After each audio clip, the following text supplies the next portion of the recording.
Came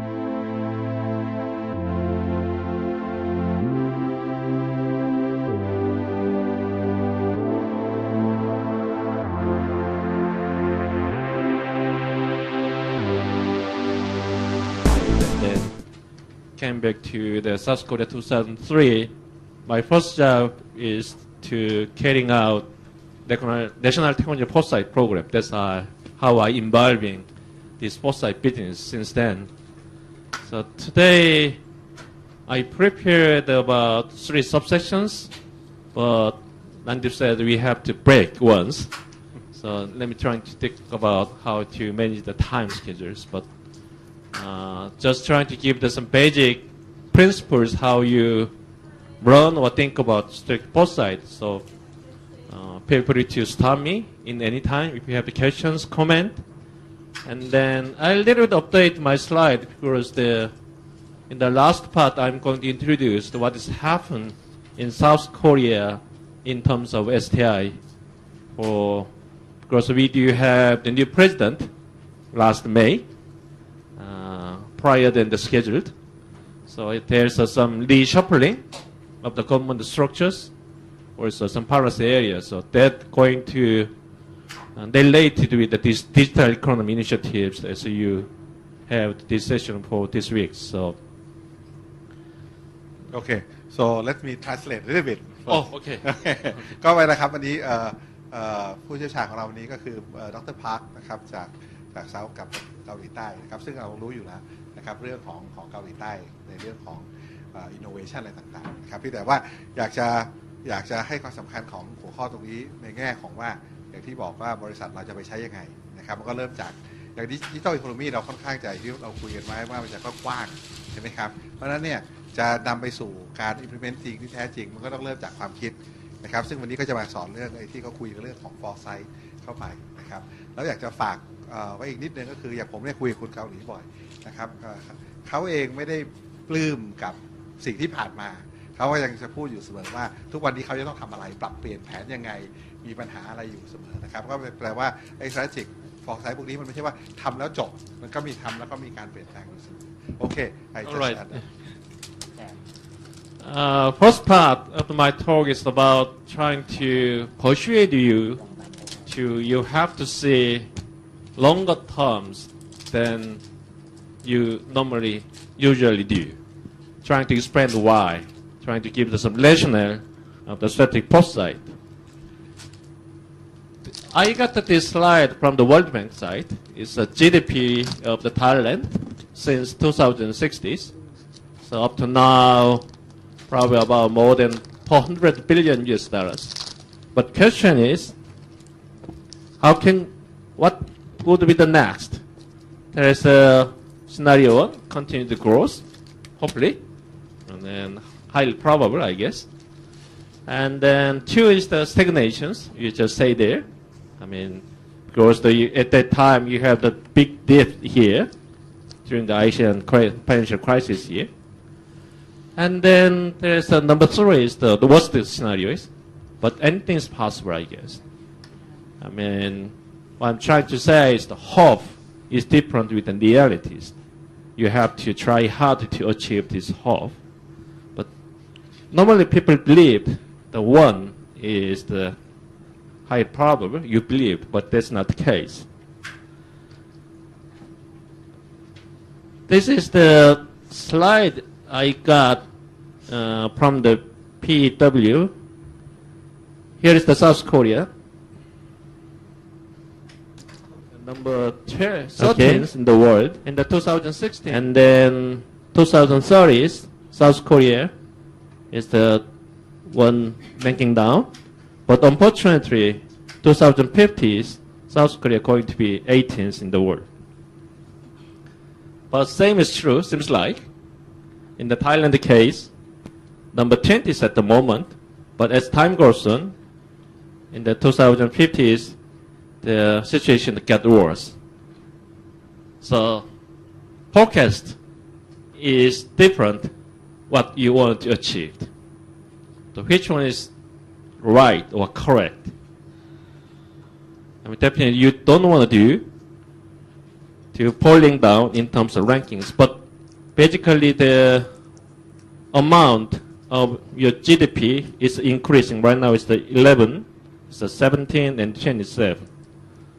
So you can see the graph goes right upper hand, but ranking is falling down. But in contrast, the Vietnam is totally different stories. At the moment, Vietnam is only less than half of your country's GDP, located in the 32 here. But 2030, it elevates its ranking to 29th, but in the 2050s, it's going to be 20th. So close to South Korea, but higher than the Thailand. It's just a forecast. So what's going to happen?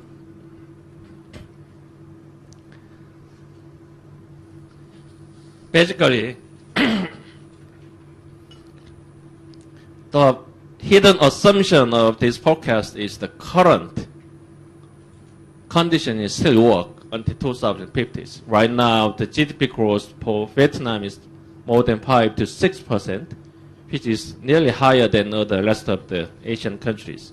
South Korea right now, the expectation of GDP growth this year probably 3.0, better than expectations. I mean, the semiconductor business is nearly hierarchy at the moment. But I don't know what the Thai situations. So there's gaps between your hope and then forecast based on current assumptions. So you have to doubt about this assumption is correct or not. Is there any chance to changing the environment, these assumptions, to having better pictures? I mean, this is why you have the distinct economy workshops here. So you have to see what is happening in the environment, and they're trying to change those conditions to achieve your goals. That's the basic goal of the strategic foresight. This is the basic rationale of this workshop for digital economies. One of the reasons why this situation is going to happen is this assumption of the demographic changes. Here is South Korea. Maybe this is right now. Let me start with the South Korea case. In the 1960, the population of South Korea is about 30 millions. Okay?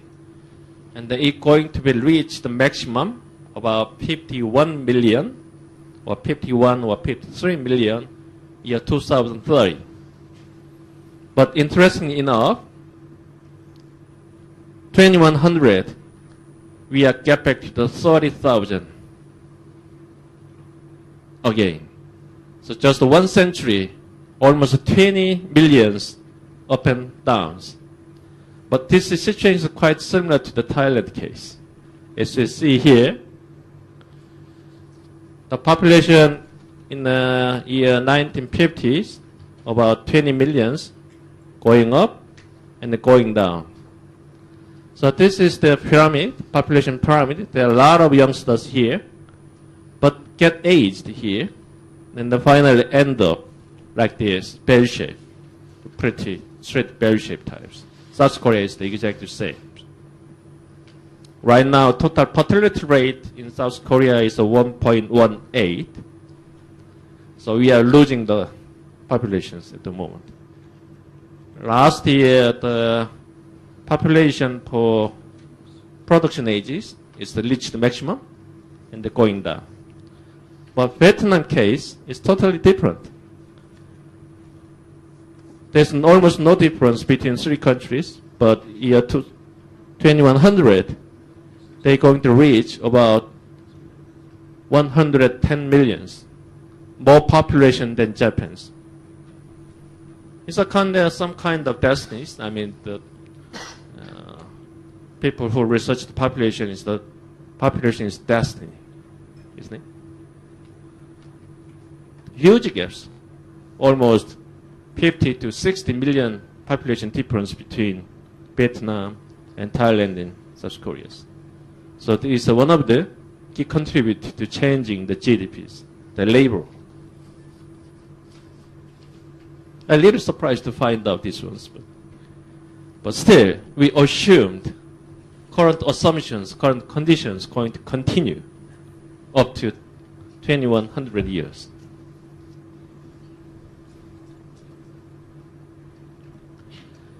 To see or to foresight futures, you have to change your mental mode, how to see the futures.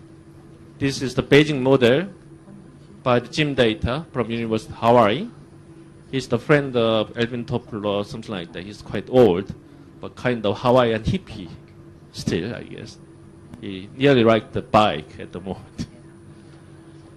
People normally believe the society or economy going to continue to grow. This is our belief, and we hope so. But we know this is not the case in the histories. Normal history is kind of repetition of this collapse and the survival, something like that. So case of the Thailand economy or nation state, you can see a lot of collapse and then resurrection of the historic case. Same is true the economies. Somehow in between, there's some discipline case. So somehow, if you reform or innovate your countries in many aspects, you're going to transform. In long history cases, from agrarian society to the industrial, right now we are some kind of information society. There's a kind of transformations. But it totally depends on what you do in the coming years. So if I give some board, do you know the apples, isn't it? It's a long history of making the good innovative product. Right now, highly lucrative business they actually operate in, cellular phones, other ones. Do you believe the Apple going to continue to grow or somehow collapse? As you see in the histories, before Steve Jobs died, Apple stock price dropped down, then revived again, but they still grows continuously. This is what you see Amazon case, but how long? So in terms of enterprise, in terms of countries, one of the pros going to have this poll. So let me give it a vote. Okay.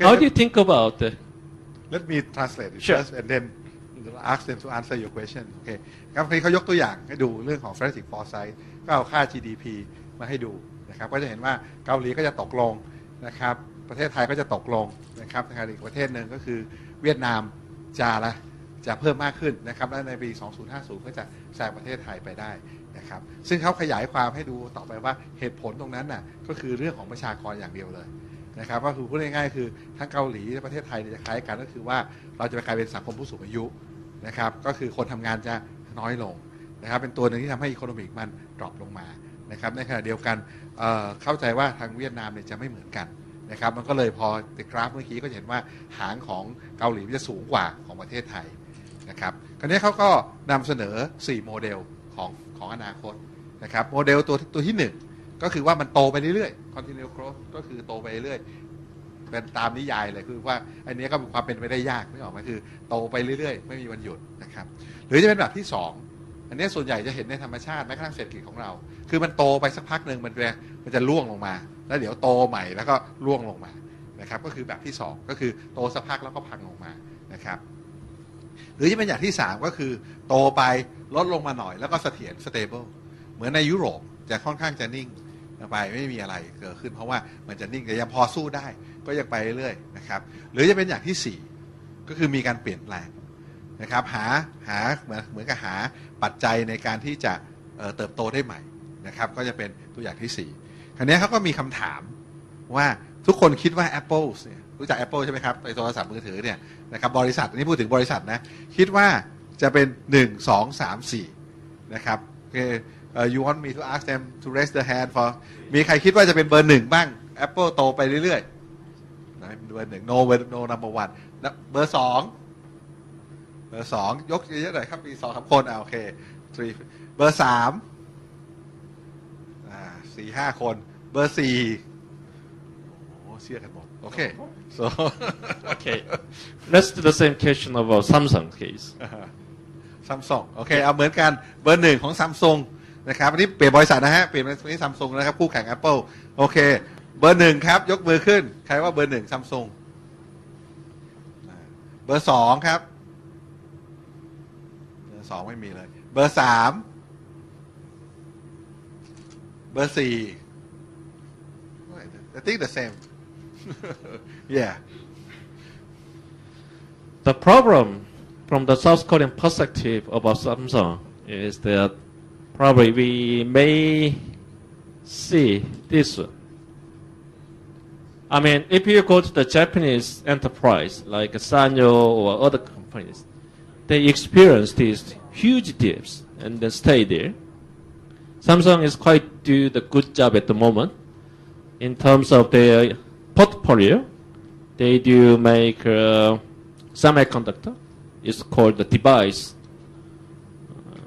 part. They make a television set, cellular phones. We call the set divisions. So it's balancing out. There are time when the semiconductor sell well, and then next wave goes the set. So it's balancing out. So it's not that easy for Samsung to collapse down like this one. But problem is they had a little struggle to find a new product or service at the moment, comparing with some Googles or Amazons or Apple, something like that. Then mostly comes from these digital technology revolutions, more software side than the physical product. Okay. Okay. Can translate. โอเคเขาบอกว่าจริงๆคนเกาหลีเนี่ยเชื่อว่าซัมซุงเนี่ยจะเป็นเหมือนเบอร์3เหตุผลหลักก็คือว่าเขายังคิดว่าซัมซุงเนี่ยยังคงติดอยู่กับของที่เป็นชิ้นๆที่ยังไม่ได้เปลี่ยนให้เป็นเซอร์วิสเหมือนกับ Google Facebook Amazon แล้วก็ Apple ที่พยายามที่จะเปลี่ยนไม่ใช่ขายแต่ฟิสิกอลแต่ขายเซอร์วิสมากขึ้น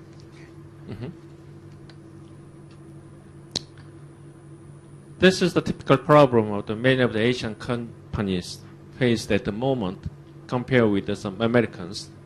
Also, that's why the Germany started their own digital transformation program. It's called Industry 4.0. The Germany is quite good at in manufacturing side. About 25% of their GDP comes from the manufacturing, but mostly physical-based ones. So they nearly worrying about the convergence between this manufacturing and service. That's why they initiate this Industry 4.0, which was started in 2006. It's one of the items of high technology strategies initiated by the government. So I believe they are quite right on the track, but we will see what is going to happen between the European companies and the American companies. And then South Korea and the other Asian countries kind of in betweens. โอเคก็เขาบอกว่าความจริงเนี่ยเหมือนกันก็คืออย่างกับซัมซุงหรือประเทศในเอเชียนะครับก็คือว่าจะติดปัญหาเรื่องนี้คือเราเป็นผู้ผลิตนะครับเป็นจีนหรือเซาท์โคเรียนะครับแล้วยังข้ามไปเซอร์วิสไม่ได้นะครับซึ่งปัญหานี้ทำให้เยอรมันเนี่ยนะครับพัฒนาไอ้ที่เราคุยกันอะไรนะ Industrial 4.0 ขึ้นมาเพื่อที่จะผสมผสานนะครับด้านอะไรนะตัวสินค้ากับเซอร์วิสเข้าด้วยการใช้เทคโนโลยีเข้ามานะครับซึ่งเขาก็บอกว่าก็ยังตอบไม่ได้ว่า success หรือเปล่าก็กำลังดูอยู่โอเค So basically the world is full of surprise. There are names for describe this world. One is the VUCA.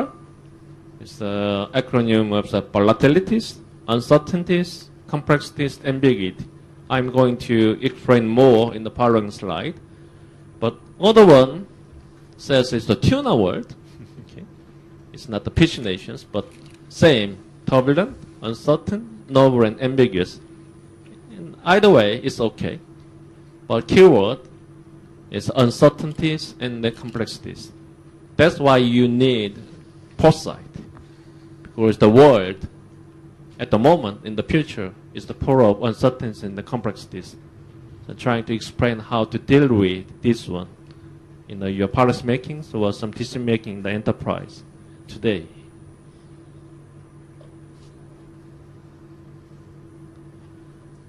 To understand this complexity and uncertainties, you need some kind of frame, how to see, how to observe, how to feel your surroundings, environment. In this slide, there are two components. One is the system, which you belong to. It's your world. And the outside, we call the environment. Okay.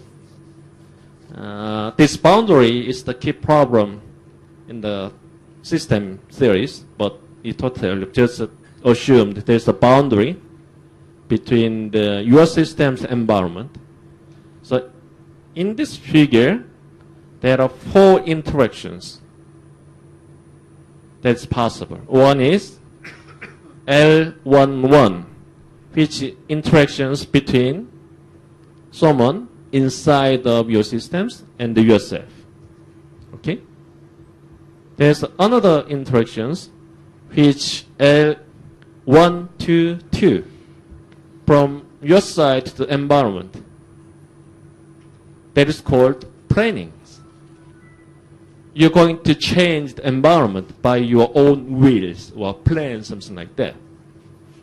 And the third one is L21, starting from the environment and going to your systems. We call it learning. Okay? You foresee, trying to understand what's happening. Last interactions, which is the L22, that's happening in the environment. But problem is, you do not have control over these L22s. So basically, strategic foresight means you're trying to understand what is happening in the environment which you do not have control over. This L11, L22, L21 is the basically transactions. Somehow you are involving these transactional systems. But L22 is the contextual is changing, but still you don't have control over. So strategic foresight just combine the word between strategy plus foresight. So you foresee what is happening in the environment, trying to find the opportunity and threat. By adopting strategy, you want to influence your purchase. It's quite simple. The primary reason what you do in the foresight is that trying to understand these L22 interactions. Trying to understand what is the change in terms of context of their complexities, their uncertainties. โอเคคณิงเขานิยามให้ได้ดีนะครับเพราะว่าเมื่อกี้สไลด์ก่อนหน้านั้นเขาจะคุยว่าปัญหาของโลกปัจจุบันก็คือเรื่องความไม่แน่นอนนะครับที่ทำไมเราถึงต้องมาทำ Foresight กันและนิยามของคำว่า Foresight เนี่ยก็จริงก็เป็นเรื่องของพยายามที่จะคาดเดาสิ่งแวดล้อมนะครับแล้วก็การเรียกว่าอะไรนะปฏิสัมพันธ์กันของสิ่งแวดล้อมนะครับว่ามันคืออะไรนะครับคือเราพยายามจะคาดเดาตรงนั้นไม่ใช่ว่ามามองว่าองค์กรเราจะโตไปเป็นอย่างไรนะครับแต่เปล่าเป็นการคาดเดาว่าสิ่งแวดล้อมที่เราอยู่นะครับมันจะเป็นอย่างไรนะครับจะเห็นว่ามันมี entity แล้วก็มีลูกศร2อันด้วยแปลว่าอะไรมันต้องมี interaction กัน2อย่างนะครับแล้วมี interaction กัน2อย่างว่าใน environment เป็นอย่างไรขอบคุณมากครับ Some of these L22 called the scenarios, isn't it? There are many scenarios going to happen in the future, trying to find the opportunity threat. So let's go into the detail. This is what you normally see. This is your system, this environment. So this ball or your situation is quite stable. Even there's some shock or some stimulus to these balls, they're going to roll and backward and forward. here. But somehow, the surrounding environment going to change this flat. Eventually, they going to reach here. At the moment, you are located in the valley, but some time later, you are on the peak of the mountains. Okay. This is what you see. You just believe the future might be same as today, but suddenly, this contexture, the environment is changing. I do understand this digital economy is this kind of environmental change. People believe, people do know technology developed, but nobody expects the speed, what this range of the impact of the digital technologies, as we see recently. From this kind of AI, artificial intelligence, or big data, this impact going to happen, supposed to happen 10 years later. But this acceleration of technology is totally changing what you experience at the moment. Some company or some nation foresee, detect these signals, they change the strategies, trying to adapt or exploit. Some country quite lag behind. That's what I'm talking about, the Samsung's case I'm worrying about. Okay?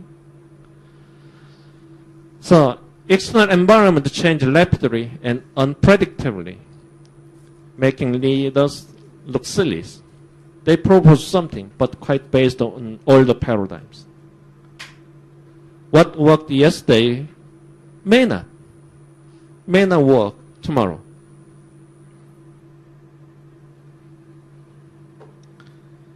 Trying to understand that this abrupt change is environment, I'm going to introduce some of the concept. It's not full coverage of this Foresight business, but I want you to remember there's an element for you to understand. First one is the black swans. Everybody knows about that because of these books. Okay, it's called the extreme event. So Nassim Taleb described black swan event, the surprise, some socio-economic impact, and then you don't understand a priori. You don't understand after something happened. So for example, for Europeans, swan should be white. But when they go into Australia, they suddenly find out the swan is black. So, for Europeans, the black swan is like an extreme case. But for Australian, it's normal things. They do see. So it depends on which side you belong to. Depends on how you understand this contextual environment. Something can be black swan event. Something can be just normal event. And then secondly, it's not the Nassim Taleb says, but black swan event sometimes is good things. For examples, the smartphone is kind of black swan event. It takes a longer time, but if you go back to about 100 years ago, nobody knows about this device. We talk to your friend. You do see some movie clips. You do gamings. You do watch the movie or navigations and the cameras, whatever. So it's kind of black swan event to the endorsements. But only difference between the good black swan event and bad one is the bad one takes shorter time than good black swan event. Technology going to take a longer time. Okay, the automobile car, is 100 years old, more than.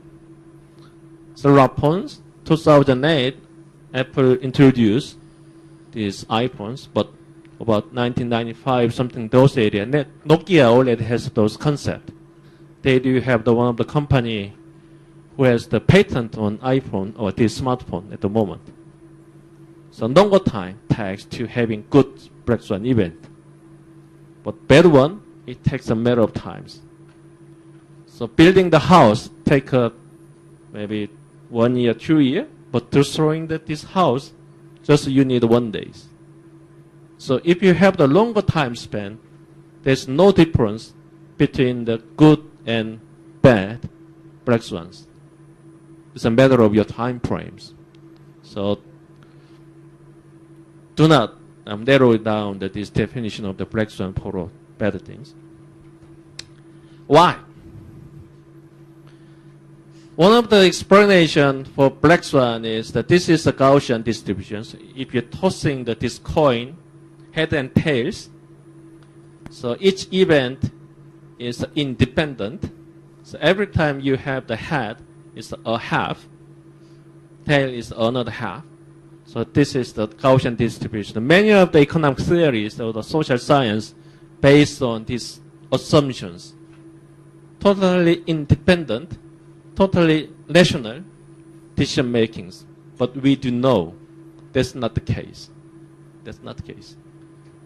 That's one of the reasons why THAILAND got the Nobel Prize in economics, isn't it? The human involving. Human is not rational at the moment. So there is a big long tail here, which gives us interactions between the before and after, or between the components of societies. Black swan is like that. People believed to calculate the risk of the nuclear power plant. Based on this calculation of the risk, you can have the insurance amount. According to the Japanese people, the nuclear power plant accident going to never happen, but it happened. It's quite often. Why?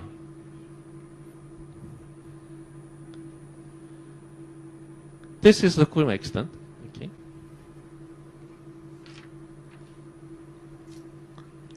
I'm trying to explain this extreme event in terms of complexities. There are many definitions about complexities, but simply, just like a number of components in the motions, if you're using these normal telephones, the number of components is quite small. But right now, you do have these cellular phones. There are a lot of components inside. If you go to the automobiles, if you go to the satellite, there's a more component inside, the more functions. Maybe you may call it complexities increased at the case. There are many jobs. Comparing the United States and South Korea, maybe the United States has more than twice of South Korean job descriptions. They are more specialized. Okay? So it's called the society get complex. Maybe a number of organizations, for example, inside the government, about 2,000 years ago, the ministry might be Defense Ministry or Interior Ministry, only two, and the kings. But right now, you do have the Ministry of Finance, Ministry of Defense, Ministry of Education, Ministry of Science, something like that. So the number of organizations increased. Why? You want to solve the problems. 2,000 years ago, the Ministry of Interior solving everyone's. But as time goes on, problems become difficult. There's more stakeholders inside. So they designate one ministry to solving these education problems. Isn't it? This is how humans solve the problem they're facing at the moment in the futures. Complexity increased, and they solve the problem.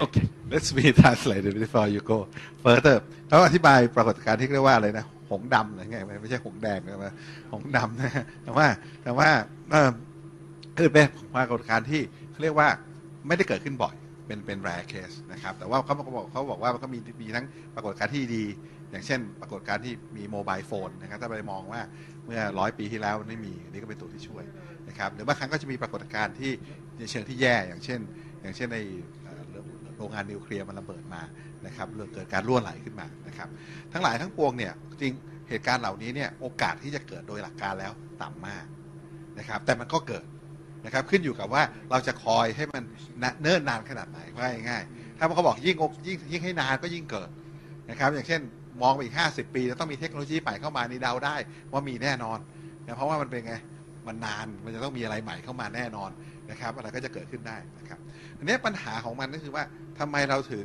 คาดเดาไม่ได้นะครับหรือมันเกิดขึ้นได้ยังไงเขาก็ให้ความหมายเขาว่าคำว่า complexity ก็คือความที่ระบบมันมีความอะไรสลับซับซ้อนนะครับมันมีการเชื่อมโยงของสิ่งต่างๆในระบบเยอะแยะไปหมดนะครับจนทำให้มันเกิดตัวนั้นขึ้นมานะครับแล้วเขาก็พยายามจะยกตัวอย่างให้ฟังว่าเนี่ยเวลาที่มนุษย์เราเนี่ยแก้ปัญหาเวลาที่ปัญหาเริ่มมีความซับซ้อนมากขึ้นนะก็จะพยายามจะแก้ปัญหาให้เขายกตัวอย่างอย่างเช่นบอกกระทรวงอะไรนะมหาดไทยของเขาสมัยก่อนก็ดูแลการศึกษาพอต่อมามันจะเยอะขึ้นเรื่อยๆก็ต้องแบ่งออกไปนะครับเพราะความต้องการของสังคมมันไม่ใช่แค่อ่านออกเขียนได้แล้วมันต้องการเรียนรู้วิทยาศาสตร์คณิตศาสตร์อะไรต่างๆเหล่านั้นนะครับก็จะเบรกออกมาเป็นอิชชูนะครับโอเค let's continue So if you increase the complexities, you're solving the problems linearly at the moment.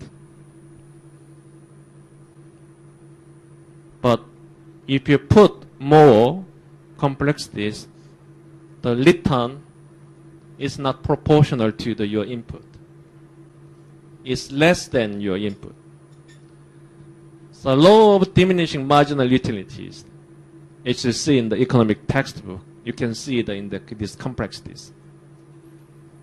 At the maximum point here, if you're adding more organizations, more registrations, more people, more monies, sometimes you're frustrated because problem is not solved. You stay there. This is the experience right now. Maybe my country faced at the moment. I guess the Thailand, maybe not the different stories. There are a lot of government initiatives, a lot of government projects, but situation is the same. You're spending more money, having more organization, that means is that you increase the complexities, but return, you stay there. Sometimes return going to be negative. Why? People use this for investment material for bribe, that some others, in my pocket, something like that. So it's a detrimental to your societies. So if I have the analogies, okay, you have the 100cc, the internal combustion engines. If you put the fuel about 200cc, still this engine only consumed 100cc. Additional 100cc fuel going to waste it or corrupt your systems. So without changing your systems, this additional increase of complexities does not work. Okay, that's conclusion.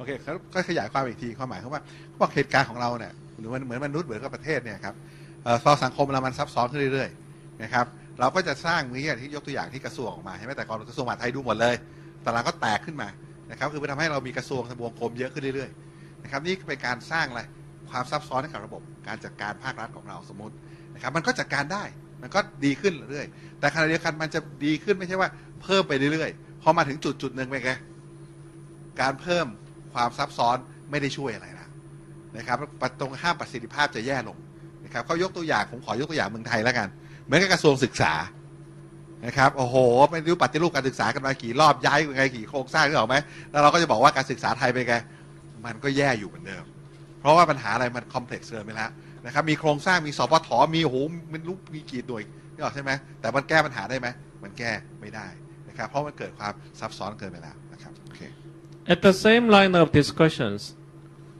the complexity of the subsystem, they do not evolve at the same rate. For example, if you see in the nationwide, the GDP is increased. But if you go into the differ, maybe the rich and the poor, the GDP for the rich, GDP for poor is kept widening, isn't it? the urban area GDP between the rural area GDP going to wide. In the bottom slide, one of the subsystem going to increase, but other subsystem is going down. So gap between the subsystems get widening and widening. It looks okay in overall complexity is increased, but in detail, the gap is widening. Actually, this is what we see in the world. Gap between the rich and poor in terms of countries, in terms of classes. So combining together, I'm trying to explain what is happening in the Fukushima accident. The complexity of technological development is increased and increased. But problem is the risk management. They put the wall, the block, these tsunamis, but interesting enough, they put this secondary generator below the sea levels. So when the earthquake size of 9 hit the oceans, this tsunami come across this defense wall and make this generator disabled. So complexity of technical systems and the complexity of the human managed system is the widening and widening. So something happened. The human-made system doesn't have the capacity to handle these ones. Another example, for example, 2007, the global financial crisis. Due to the technological development, the financial system, there are a lot of short-time trading, isn't it? If you invest $1, the leverage out maybe several hundred times more. So in the field, the money-making scheme, the complexity of the money-making schemes, the trading system is the more complex, something like that. But from the federal viewpoint, they do not have enough tools or legislation to handle this complexity of the near world. So suddenly, the subprime mortgage got initiated this crisis. Without this subprime mortgage, eventually going to burst out. This is just the event happened. In the previous slide, the complexity gap widening and the complex overload seems like a changing this environment. So at a certain point, external shocks, small wind, going to change, going to system collapse, going to evolve in the different situations. This one is quite safe at the moment, but you do not perceive changing the environment, and that eventually cause the collapse of the systems. If you are clever enough, you are quite smart enough to see, to perceive the change in the environment, it increases the chance of survivors. Longer the better. But there is a conflict between the short and long. I'm going to discuss more in the later slide. Okay? So, would you explain and then? โอเคครับเราก็คืออย่างที่เขาพยายามยกตัวอย่างให้ฟังนะครับว่าไอ้ความสลับซับซ้อนเนี่ยนะครับพอเราพยายามที่จะสู้ด้วยการสลับซับซ้อนเพิ่มขึ้นไปเรื่อยๆนะครับพอถึงจุดหนึ่งมันเป็นไงมันเบรกดาวลงมามันประสิทธิภาพสู้กันไม่ได้นะครับอย่างโรงงานเนี่ยที่เขาออกแบบมาเพิ่นว่าปัญหาคือว่าโรงงานเนี่ยมันอยู่เขาเรียกอะไรนะอยู่ใต้ระดับน้ำทะเลนะครับเขาไปทำกำแพงสูงขึ้นนะครับก็เผื่อไว้แล้วล่ะแต่ว่าเผอิญอันนี้มันเกิดสึนามิมันก็ใหญ่ขึ้นไปอีกนึกออกใช่ไหมมันก็ไม่สามารถจะเผื่อที่พอมันข้ามไปปุ๊บระบบอื่นๆมันก็พังกันไปหมดเลยนะครับอันนี้ก็คือความซับซ้อนแล้วก็ยกตัวอย่างอีก 2-3 ตัวอย่างนะครับแต่ว่าไอเดียหลักๆก็คือว่าถ้าเวลาระบบที่มันซับซ้อนมากขึ้นเรื่อยๆนะครับมันก็ยิ่งทำให้อะไรมีโอกาสให้เกิดขึ้นมากขึ้นโอเคครับ Next one is the cognitive bias. There are many heuristics about these ones, but one of this article I found out on the YouTube and they're quite interesting. the nodule is a small size of tissue, like this one. Okay, can be quite harmful, but can be source of your cancer, lung cancer. So radiologists use this X-ray scans trying to find out these nodules. Okay. So this is a chest CT images. Can you identify any nodules? Small things like this one. Okay. If I move on to the next ones, it looks like this ones.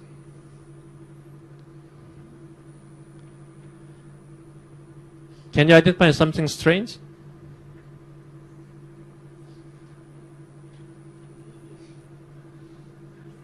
Easier.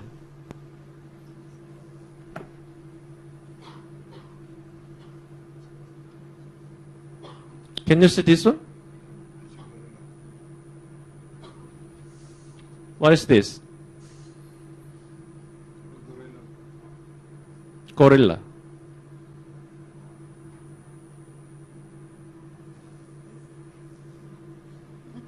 This is about 50 times larger than normal nodules. But interestingly, if you go to the radiologist, they're showing that these CT scans, trying to find out something strange. The result is quite interesting. This is the eye trackings of the radiologist. They're trying to prepare, but definitely go into some detail, find out these small size ones. Okay, this is about 78 or 80% of the radiologists do not identify these gorillas, even though it is about 50 times larger than normal size of the nodules. Definitely, normal people do not understand, do not find out these gorillas, but even for experts, has missed identify these ones. So name of children, almost 90% do not see these ones. But even expert cannot identify these gorillas. Because your mental model forces you find out these small sized nodules. It's called the inattentional blindness.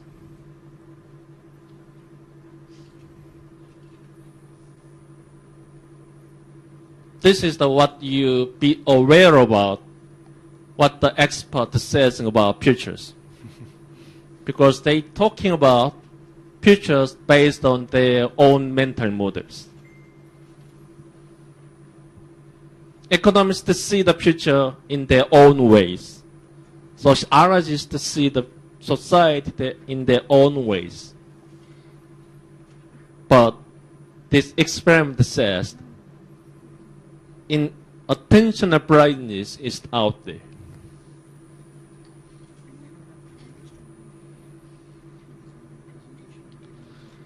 Second cognitive bias I'm quite interesting is the speed about change, the rate of change.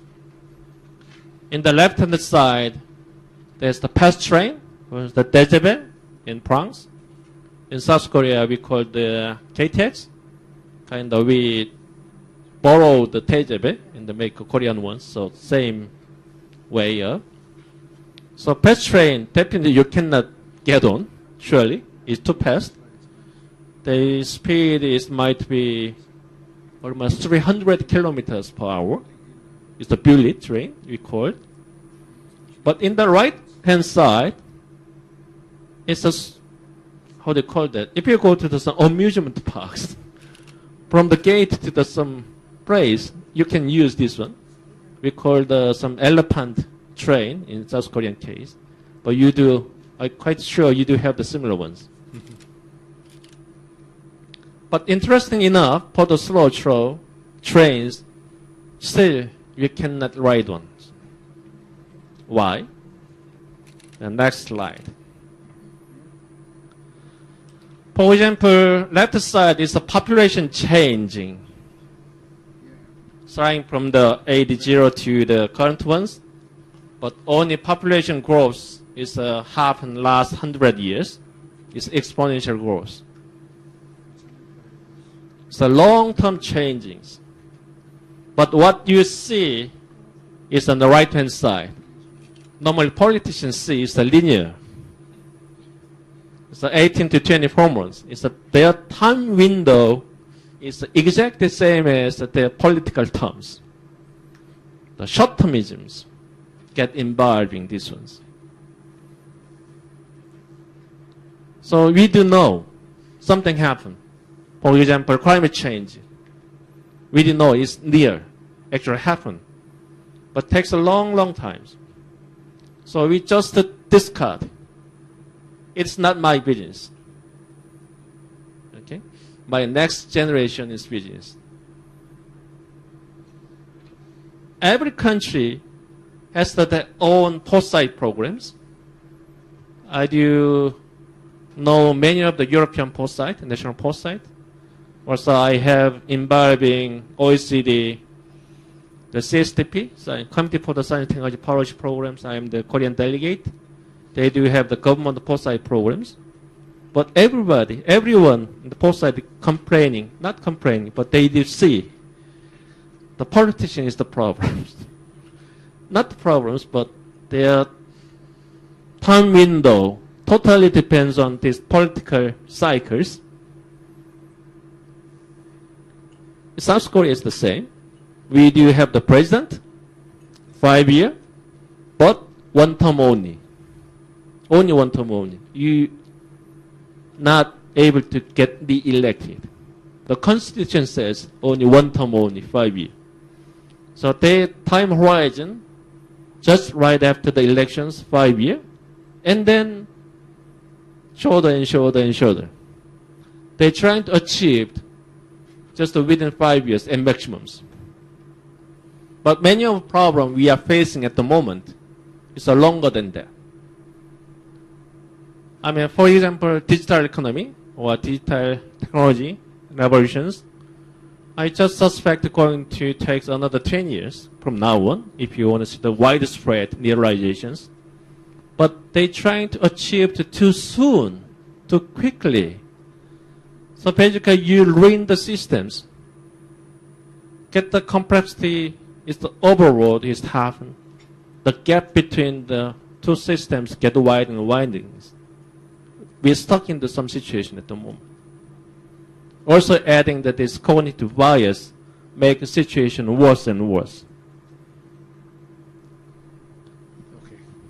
โอเคคราวนี้เมื่อกี้นะครับกลุ่มนึงก็เรื่องความซับซ้อนนะครับวันนี้เขาเรื่องประเด็นที่2เขาพูดถึงเรื่อง cognitive bias ก็คือแปลเป็นไทยว่าไงดีก็คือเหมือนกับการที่เราจะสังเกตเห็นนะครับสังเกตเห็นเช่นเขายกตัวอย่างว่าบางครั้งเราจะเห็นไม่หมดนะครับในพื้นที่บางพื้นที่เราจะไม่เห็นที่เขาก็ตัวว่า expert ก็จะใช้ประสบการณ์ของตัวเองเป็นตัวฐานหลักนะครับเพราะสิ่งที่ expert พูดก็อาจจะไม่ตรงทีเดียวนะครับแล้วก็ที่เขาก็ให้ดูอีกตัวอย่างหนึ่งใช่ไหมครับก็คือคณะวิทยาศาสตร์เนี่ยก็นอกจากเมื่อกี้เขาเอ็กซเรย์ให้ดูเนี่ยนะครับคือดูพื้นที่ใช้ประสบการณ์ขึ้นมาเราวิเคราะห์แล้วเนี่ยมนุษย์เราเนี่ยจะมีปัญหาเรื่องของเวลานะครับมนุษย์เขาเรื่องของเวลาเพราะว่าอะไรอย่างวิทยาศาสตร์เนี่ยตอนนี้ที่บอกโลกร้อนเนี่ยนะครับคือในช่วงหลังเนี่ยมันขึ้นแบบนี้เลยนะครับแต่เราไม่ได้มองเป็นอะไรเป็นแบบนี้นึกออกใช่ไหมเราไม่ได้มาพอดกราฟเป็น1 ล้านปีนะครับเราจะเป็นเหมือนนัก politician นี่แหละดูกัน2 ปี 3 ปีมันก็ไม่ได้อุณหภูมิก็ไม่ได้สูงขึ้นเท่าไหร่นะปีละ 0.1 องศามันก็ไม่รู้สึกอะไรหรอกนะครับแต่ถ้ามาดูว่า100 ปีที่ผ่านมานี่เกิดอะไรขึ้นก็จะเป็นอีกแบบหนึ่งนี่คือ cognitive bias ซึ่งสร้างปัญหาในการidentify ปัญหามากกว่าในการที่จะตรวจพบว่าอะไรเป็นปัญหาต่างๆนะครับโอเค So this is what happening in the environment, and we do not have enough capability to foresee or to understand or to perceive this rapid change. But anyhow, we have to decide right now to change in the futures. So next one, I'm trying to connecting this foresight and decision makings it's not difficult to having right decisions. There are main reasons. One is the acceleration of the changes. So for a decision maker, only small time is allowed. You have to decide. Secondly, there are information deluges. There are too many informations. Right now, this post-truth politics is based on, I guess, the New York Times or something like that. Typical example is the Trump. You can see a lot of tweet. Most of them is a lie. Okay, some post-picture things. Thirdly, due to the increasing complexities, every problem becomes wicked.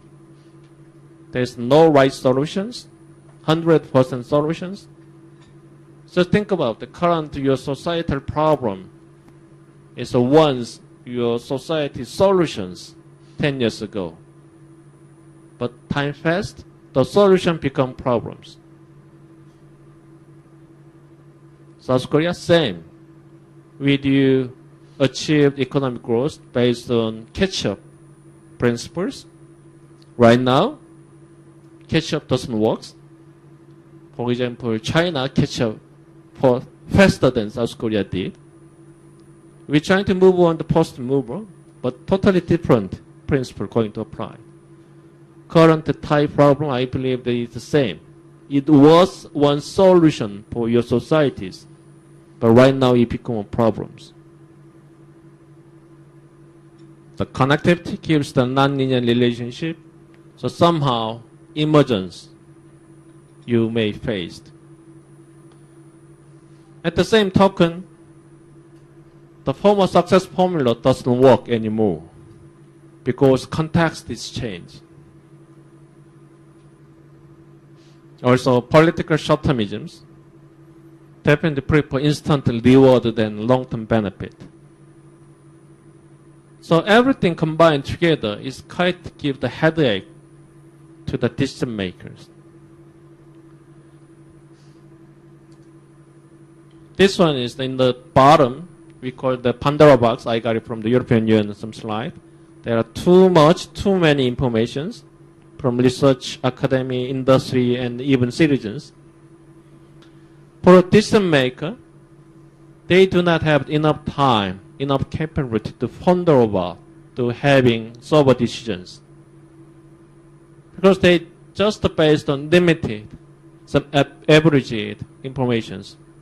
You cannot give them the 100-page recommendations. They just need 1-page recommendations. But if you're getting shorter and shorter, the details is lost. Same word as 10 years ago, but context is different. But you cannot describe this changing of the context in these short-term papers. So connecting these two ones, there are too much simplifications. Also, there's an intentional information distortions there. Statistics is good, the principle or this principle, but I can make any data you want to see. It's totally up to you, your intentions, to massage or manipulate the data. So the huge gaps between the decision makers and then the policy advisor givers here. This is some of the problems here you may face.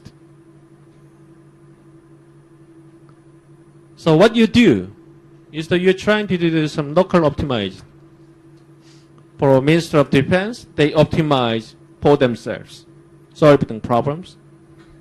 For a Minister of Education, they solve the problem within their systems. We call this siloed systems, isn't it? It's a mostly top-down, planned way, expert-based ones, because the problem was the simple at the times. But I keep describing you the environment, the change. There are a lot of complexities and uncertainties there. So this top-down way or local optimization does not work anymore. is just based on linear relationship. That's what we assumed, but that's not true.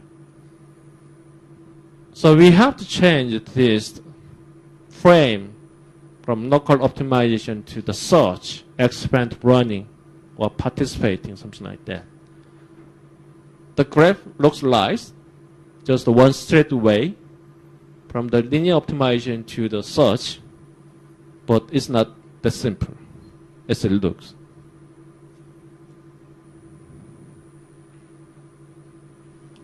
Here, Can you go back a little bit? I think I better explain this. Okay. เขาก็บอกว่าวิธีการในการที่จะ handle ไอ้ environment ที่เปลี่ยนแปลงเนี่ยนะครับถ้าเรามองเป็น local optimization เนี่ยคือการปรับปรุงภายในนะครับพยายามที่จะวางแผนนะครับเชิญ expert มาปรับปรุงอะไรนะครับจะเรียกว่า silo effect คือเราได้อยู่ในภารกิจของเราบริบทของเรานะครับเขาเสนอคือว่าใช้วิธีการ search คือกว้างขึ้นความหมายคือว่าลองทำมี experiment search แล้วก็ลองทำ experiment เรียนรู้กับสิ่งที่ได้ทดลองนะครับแล้วอาจจะมาขยายผลเพิ่มมากขึ้นหรือว่าไม่เวิร์กก็กลับไป experiment ใหม่แล้วก็ทดลองใหม่อีกทีนะครับมันก็จะเป็นได้ผลที่จะกว้างกว่าคือระบบจะ open มากขึ้นนะครับมากกว่าที่จะไปคิดเป็นแบบเป็นองค์กรอยู่แคบๆแล้วก็ทำอะไรโอเคครับ just next so I do not have much knowledge about Thailand. So I'm just trying to give you some Korean examples. For example,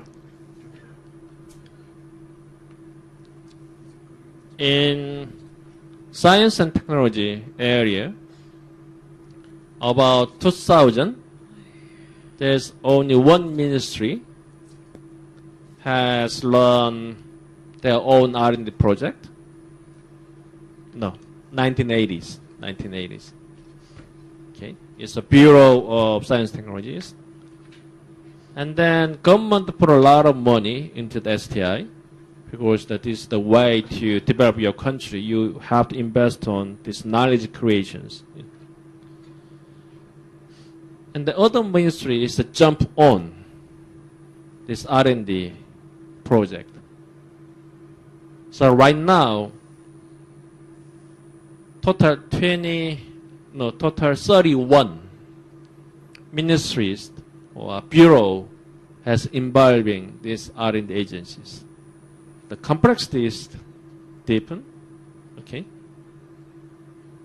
But what they do is that they do optimized within their ministries. So from the national viewpoint, perspectives, the coordination failure, one of the key concerns at the moment.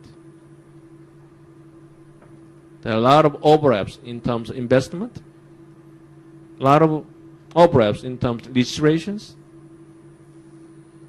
They still believe in old success model, top-down, expert-led, linear way of investment going to increase the knowledge creation productivities. But that's not the case, what we observe at the moment. There are many tries to reshuffling this governance system of STIs, but has failed because this political system is just 5 years only. And then someone tries but gives a lot of backlashes. Does not solve the problems.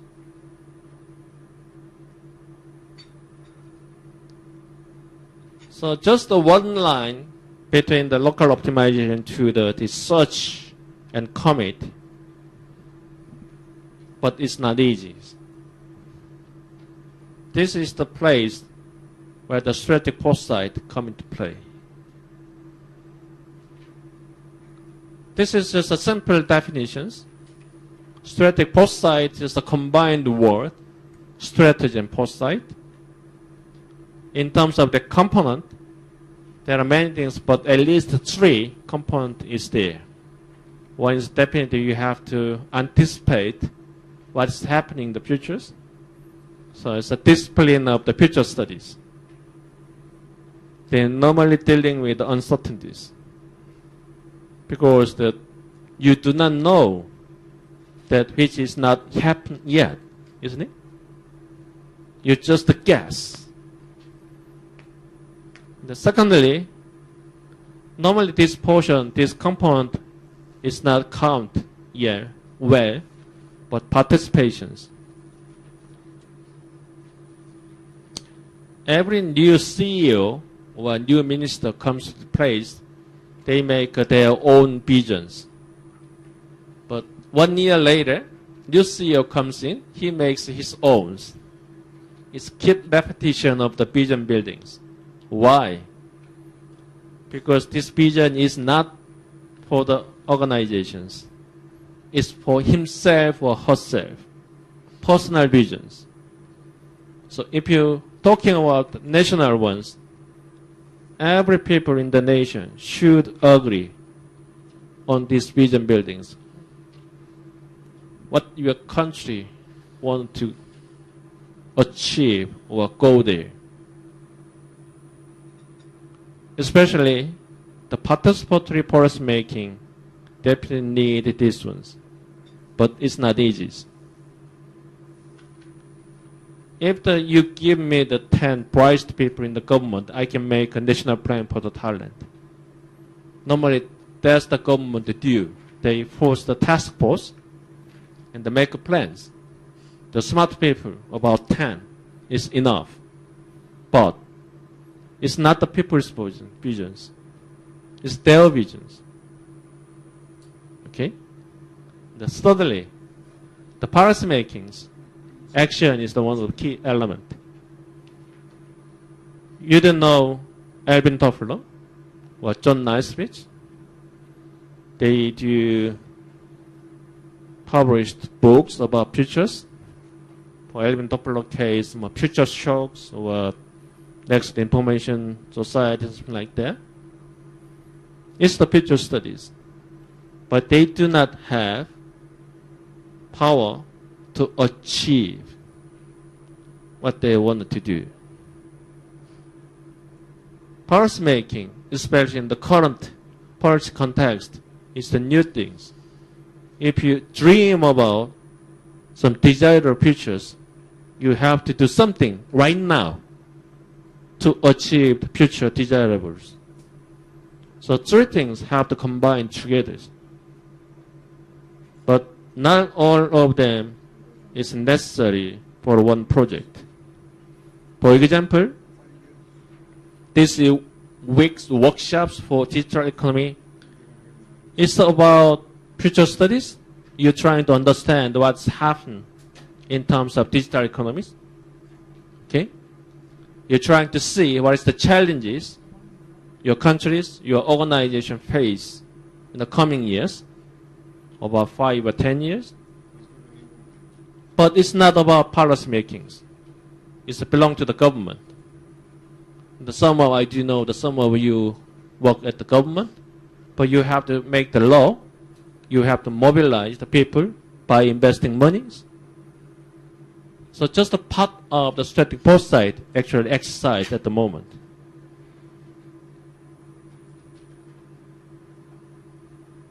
So this is the typical cycle of the foresight to the decision makings. Here, we call the strategic intelligence, or in terms of companies' language, business intelligence. If go for some technology company, we call this the technology intelligence. Okay, or competitive intelligence, the same word. Trying to find out what is happening in the horizon, which nearly meaningful to your strategies. And then you're trying to make a sense out of it. Okay, something happened in the local area.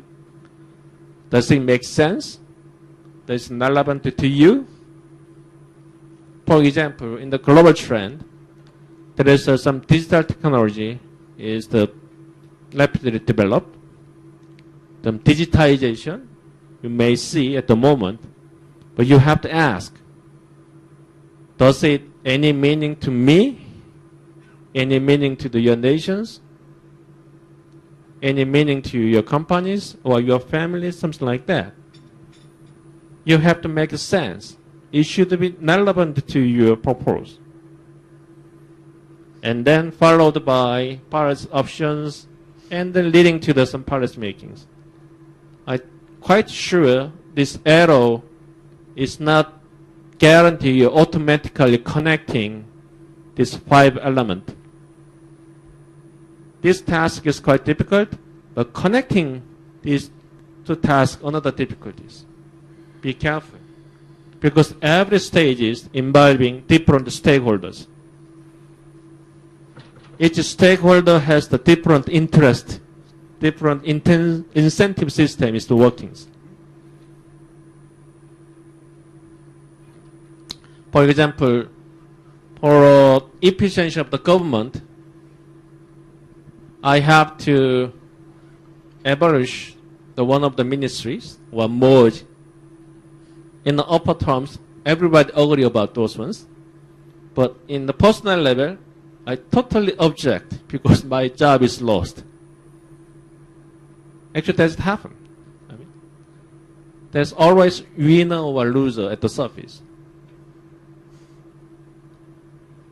So Foresight going to having 3 aspects. One is the informing policy intelligence. Foresight does not mean decision making. It's the long way to go. Okay?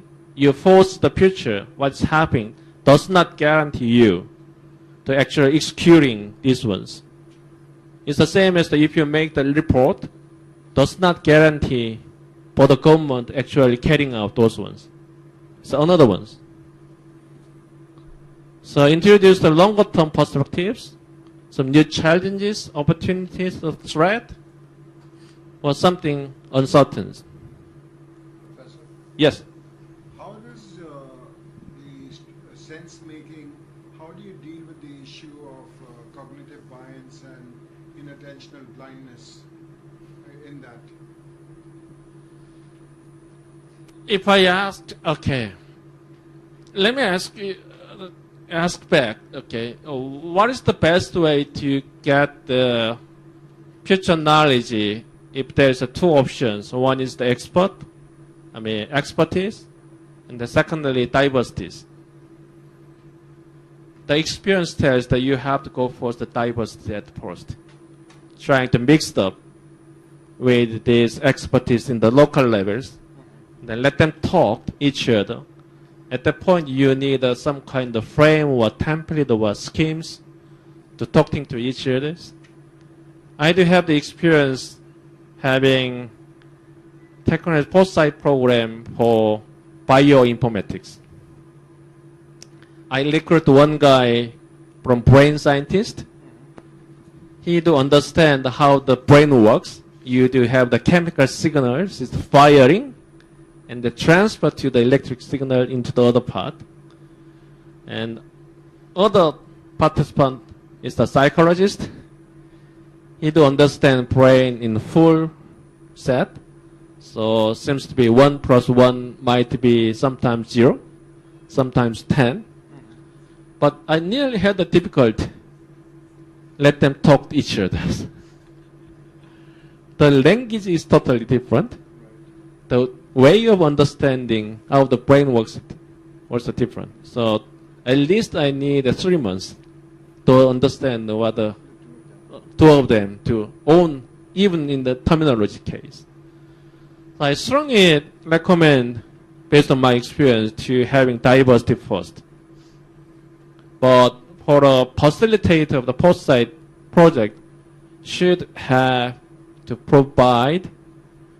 He don't need to be futurist, but he should know how this cognitive bias is working, how to get imbibed. So you have to have some frame, force them, talk or ponder this project matters.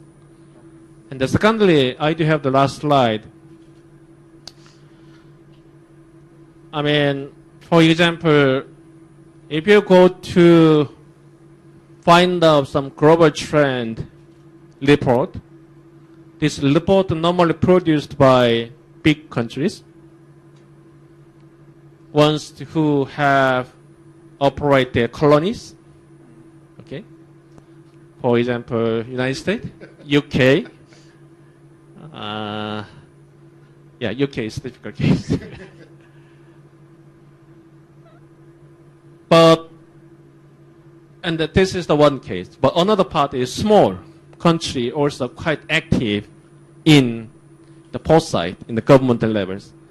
Typical example is Singapore, but Finland and the Sweden also has the quiet government, the foresight capabilities. They want to survive, surrounded by these big players. But be careful about when you interpret it, their global trend report.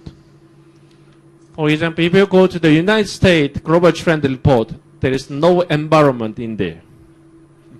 The United States, the American believe the environmental problem can be solved by technologies.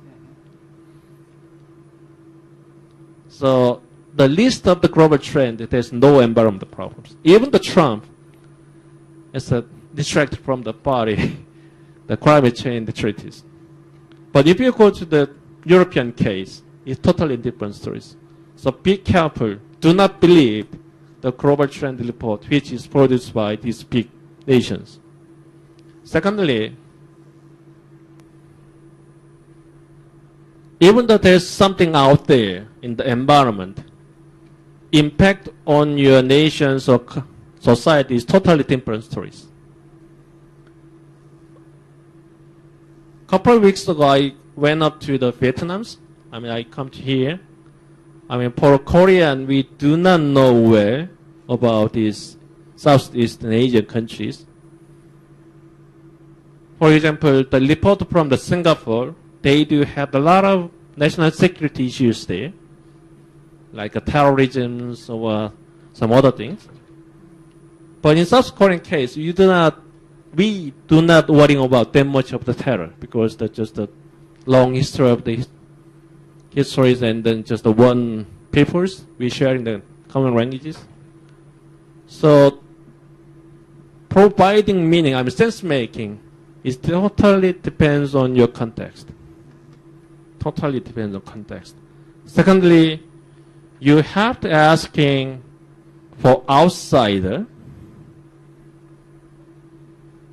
give them some advice to the meaning of this global trend.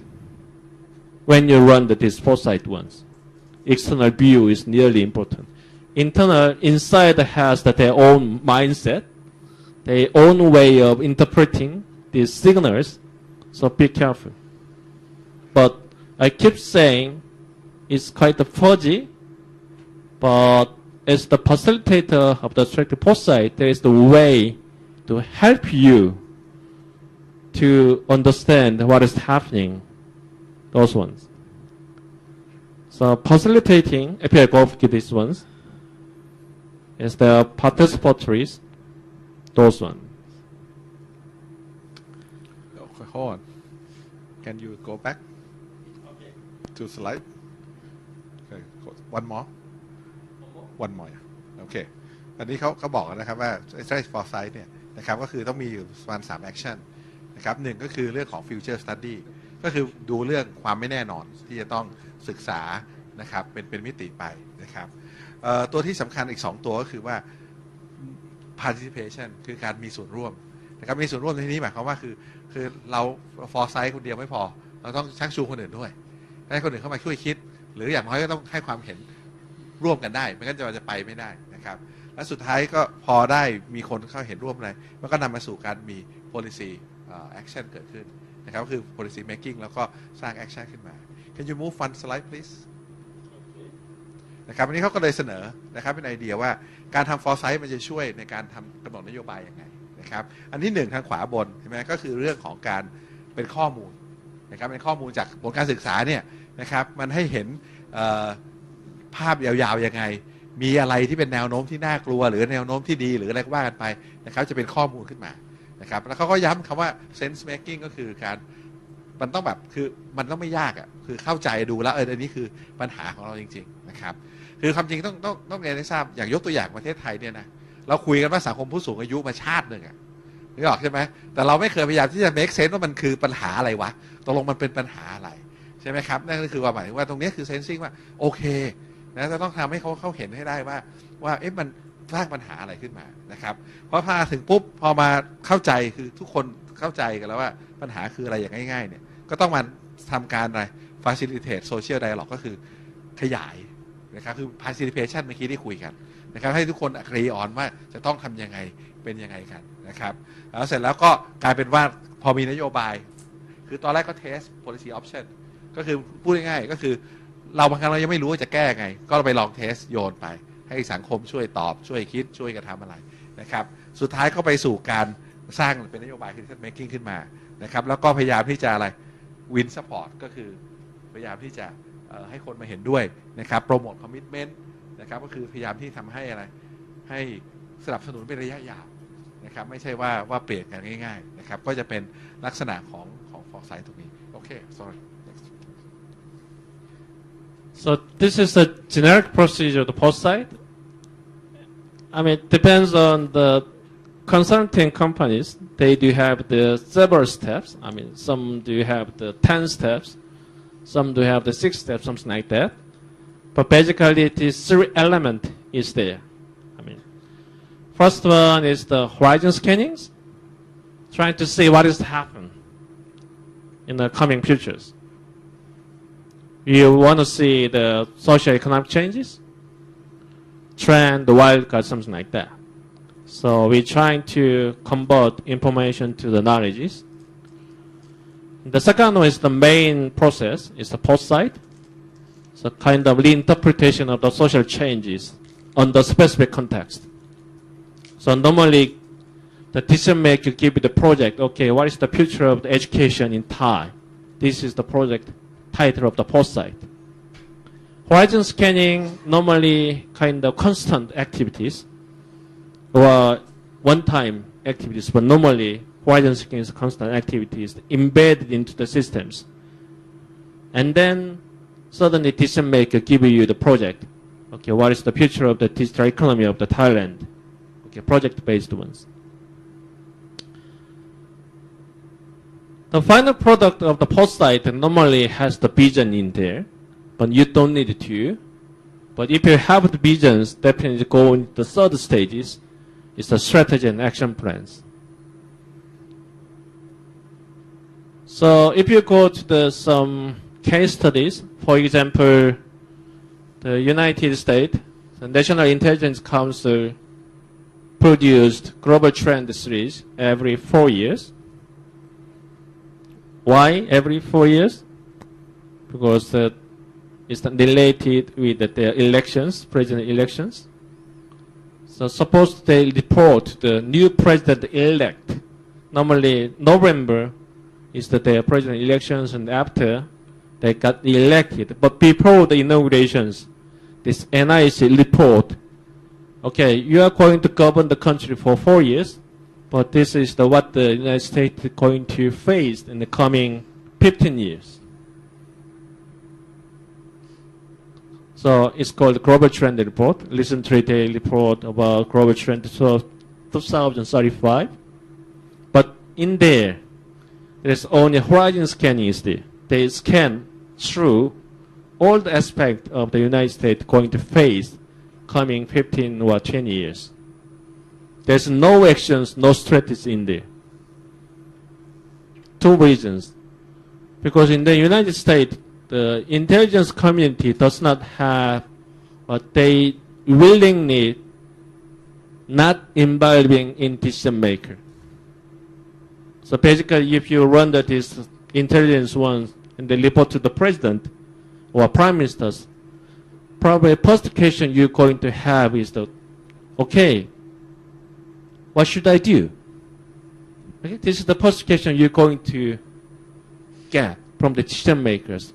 But at the same time, the United States intelligence people just stop to involving giving the advices because it does guarantee you the objectivities of your analysis. So that's why they report only dealing with the horizon scannings. Another case is the Finland case. Finland is also quite strong.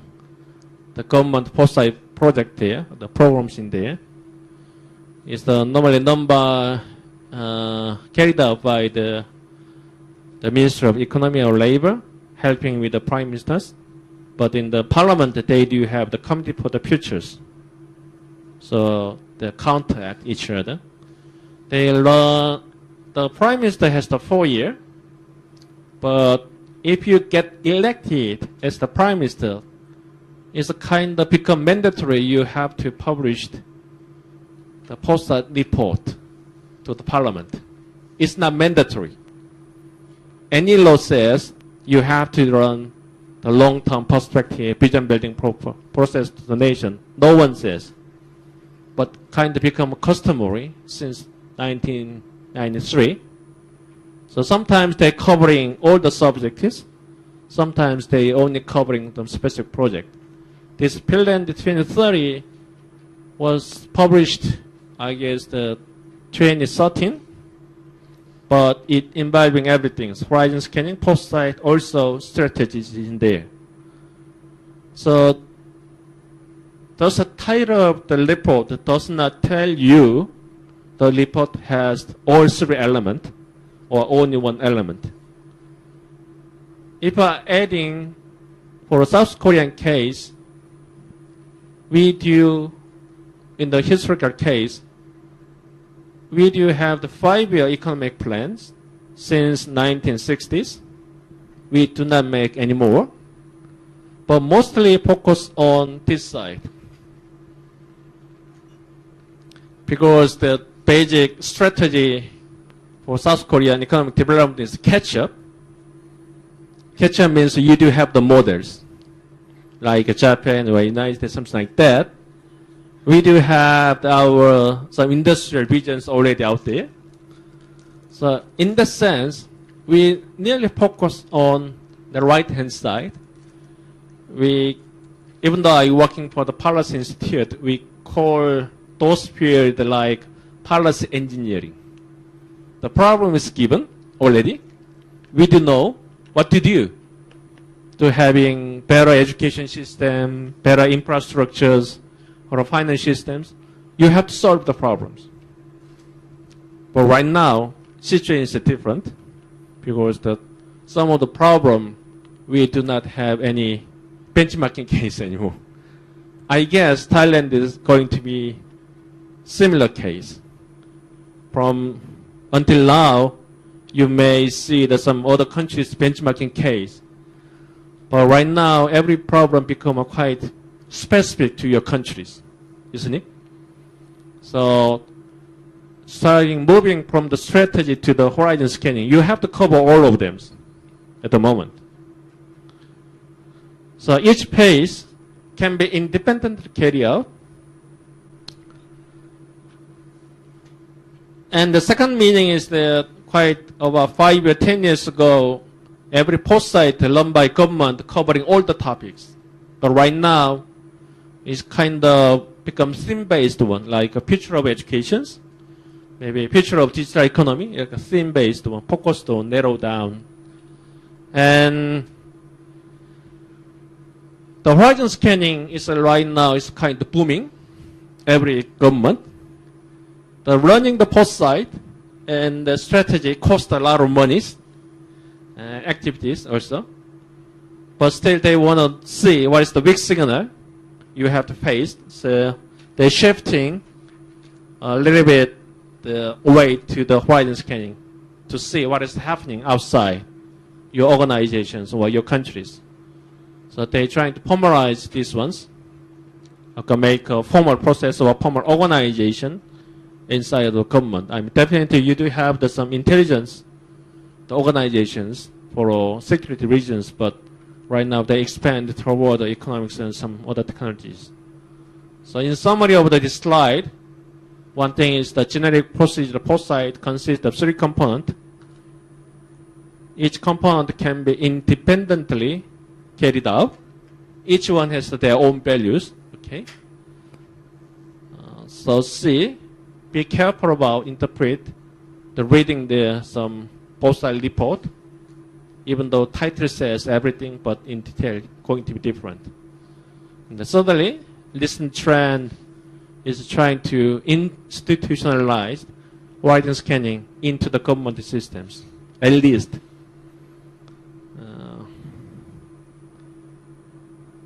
This is the benchmarking done by the Costing Call. She is in the Fraunhofer Institute for Systems Analysis. I do find the South Korean case because I do interview did by her. So South Korea is kind of, let's see, in the x-axis is the broad participation and then expert. And the y-axis is the indirect application based on Foresight and then direct application. So direct, indirect. South Korea is located here. So kind of expert top-down way. Also quite linked to the executions they judge. Also, I do find out interesting in Thailand. The someone, I guess, in your country has been interviewed by her. So I agree. I mean, South Korea might be here, but how do you think? In the Thailand case, is the right way, right position? The direct link, also a lot of participations. I don't know, but I'm just curious about this. Well, I think probably right because I think Thailand we voice our opinion. Okay. We have a good press. We have a freedom of the speak, so quite broad, yes. Okay. But most of the time we lack of expertise. So broad participation, but little expertise. All right. Probably. All right. We basically like students, voice opinion, yeah. Okay. But not good teacher.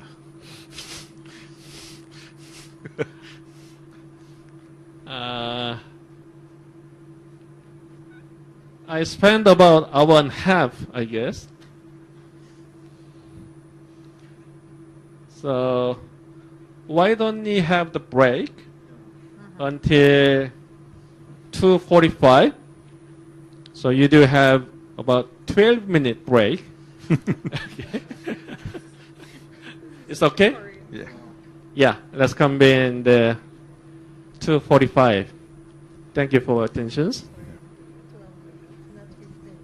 นะครับก็คือจริงเขาจะเป็นใช้เวลาประมาณสักหลายครึ่งชั่วโมงแหละอธิบายว่าทำไมถึงทำ strategy foresight นะครับก็คือเรื่องของ complexity นะครับแล้วเรื่องของ cognitive bias นะครับอะไรต่างๆอันนี้ที่เขาเสนอก็คือว่าไอ้ strategic foresight เนี่ยแบ่งเป็น3โซนนะครับอันดับที่1ก็คือเรียก horizon scanning ก็คือเป็นการเช็คนะครับว่ามีเทคโนโลยีอะไรใหม่มาบ้างมีการศึกษาตรงนี้ก็จะเป็นการศึกษา study นะครับ uncertainty ต่างๆที่คุยกันตรงนี้ที่จะเข้ามานะครับเสร็จแล้วก็จะมีส่วนของการทำ foresight ก็คือมามองในบริบทของประเทศนั้นๆหรือองค์กรนั้นๆนะครับว่าไอ้ผลของ scanning เนี่ยมันจะมีผลยังไงในบริบทขององค์กรหรือประเทศนั้นๆนะครับแล้วก็นำไปสู่ strategic planning นะครับเขาก็ยกตัวอย่างให้ฟังอีกนิดนึงก็คือว่าอย่างในสหรัฐอเมริกาเนี่ยเนื่องจากเป็นที่เขาบอกแล้วระบบการเมืองอเมริกาจะทำแค่ไอ้ตัวเนี้ย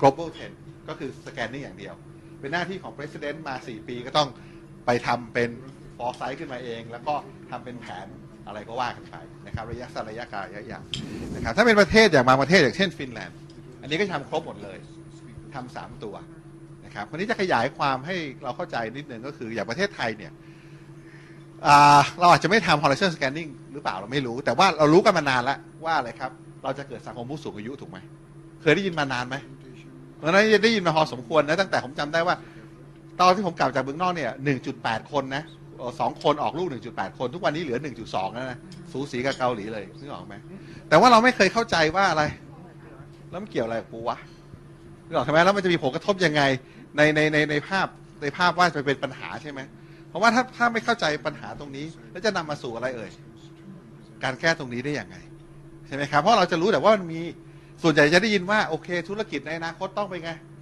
ของผู้สูงอายุเนี่ยเดี๋ยวตลาดจะเยอะ มาร์เก็ตติ้งเยอะถูกไหมอันนั้นก็ไปว่ากันไปแต่ว่าปัญหาในเชิงสังคมที่เราจะเกิดขึ้นกับสังคมผู้สูงอายุเนี่ยไม่ค่อยมีคนได้พูดถึงนะใช่ไหมครับว่าถ้าคนเนี่ยมีพ่อแม่2 คนมีลูกคนเดียวดูแลกันยังไงเนี่ยแต่งงานกันไปมีพ่อแม่4 คนมีลูกคือครอบครัวเดียวโอ้โหจะดูแลไหวไหมเนี่ยหรือไม่ต้องทำมาหากินกันแล้วใช่ไหมครับไอ้ปัญหาอย่างนั้นทำอย่างไรนั้นการจะดูแลสังคมผู้สูงอายุจริงคอนเซ็ปต์ง่ายๆนะทำยังไงก็ได้ให้ลูกไม่ต้องยุ่งหรือให้ลูกยุ่งน้อยที่สุดกับกลายเป็นอย่างนั้นเองถ้าจะ translate ปัญหาออกมาให้เป็นชิ้นๆนะครับแต่ตรงนี้ก็เล่าให้ฟังไงว่าปัญหาของประเทศไทยก็จะไม่มีคนพูดถึงนะครับเพราะว่าเราไม่ได้ดู Foresight อะไรพวกนี้นะครับยกตัวอย่างอีกอันหนึ่งที่บอกว่า self driving car ใช่ไหม self driving car คุยกันมาเนี่ยคุณดานดีฟโชว์ให้ดูว่ามัน new technology coming มาแน่นอนใช่ไหมครับโอเคนี่คือ horizontal scanning ใช่ไหมแล้วเป็นไงอ่ะจะมาแทนแท็กซี่อ่ะแล้วจะเกิดปัญหาอะไรไหมในสังคมตะวันตกตะวันออกบอกแท็กซี่ไม่ค่อยมีเยอะอยู่แล้วไม่ค่อยเป็นปัญหาอะไรแถมแพงอีกตั้งหากนี่ออกไม่เยอะแยะอะไรแต่ของเราที่แท็กซี่เป็นไงบ้างอ่ะโหฐานเสียงนักการเมืองเลยนะนี่ออกใช่ไหมโหเต็มไปหมดเลยแล้วก็โหคนพึ่งพาย่อมยอมรับนะว่ารายได้เขาก็ดีมีเยอะต่างๆเหล่านั้นยังเป็นเมืองท่องเที่ยวอีกถูกไหมนะครับที่คนตรงนั้นเพราะฉะนั้นตรงนี้มีผลกับสังคมเลยใช่ไหมครับแล้วถ้ามันเป็นรถที่ขับเคลื่อนอย่างที่บอกเซลฟ์ไดรวิ่งคาร์มาจะมีปัญหาอะไรถูกไหมนะครับถ้าจะมีปัญหายังไงแล้วเราจะไปทำยังไงทำ strategy action ตรงนี้ได้อย่างไรนะครับนี่คือสิ่งที่ต้องคิดใช่ไหมครับนี่คือการทำforesight ทั้งหมดนะครับว่ามันจะต้องประกอบด้วย3 สเต็ปนะครับ3 สเต็ปแล้ว translate ออกมานะครับแล้วก็ can you move one more back นะครับอันนึงที่น่าสนใจ one back โอเคตรงเนี้ยที่เขาพยายามจะสำคัญที่สุดเขาจะเน้นนะครับคือเรื่องของอะไรครับการมีส่วนร่วมนะครับการให้เข้าใจว่าเทรนด์ตรงนี้มันมีปัญหาอะไรแล้วจะเกิดอะไรขึ้นนะครับอย่างของเราตอนนี้เราเกิดแล้วรัฐธรรมนูญเราจะมียุทธศาสตร์เกิดขึ้นถูกไหมนะครับแต่ว่าจะไม่ค่อยมีส่วนร่วมเท่าไหร่ประชาชนจะไม่เข้าใจว่าทำไมเราถึงต้องทำรถไฟความเร็วสูงทำไมต้องอินฟราสตรักเจอร์ยังขายกันไม่ได้หมดใช่ไหมแต่ว่าไปอยู่ในรัฐธรรมนูญเรียบร้อยแล้วแล้วถามผมเราก็จะมิสสเต็ปเรื่องพวกนี้เพราะตรงนี้สำคัญมากในเรื่องของ participation นะครับโอเค go back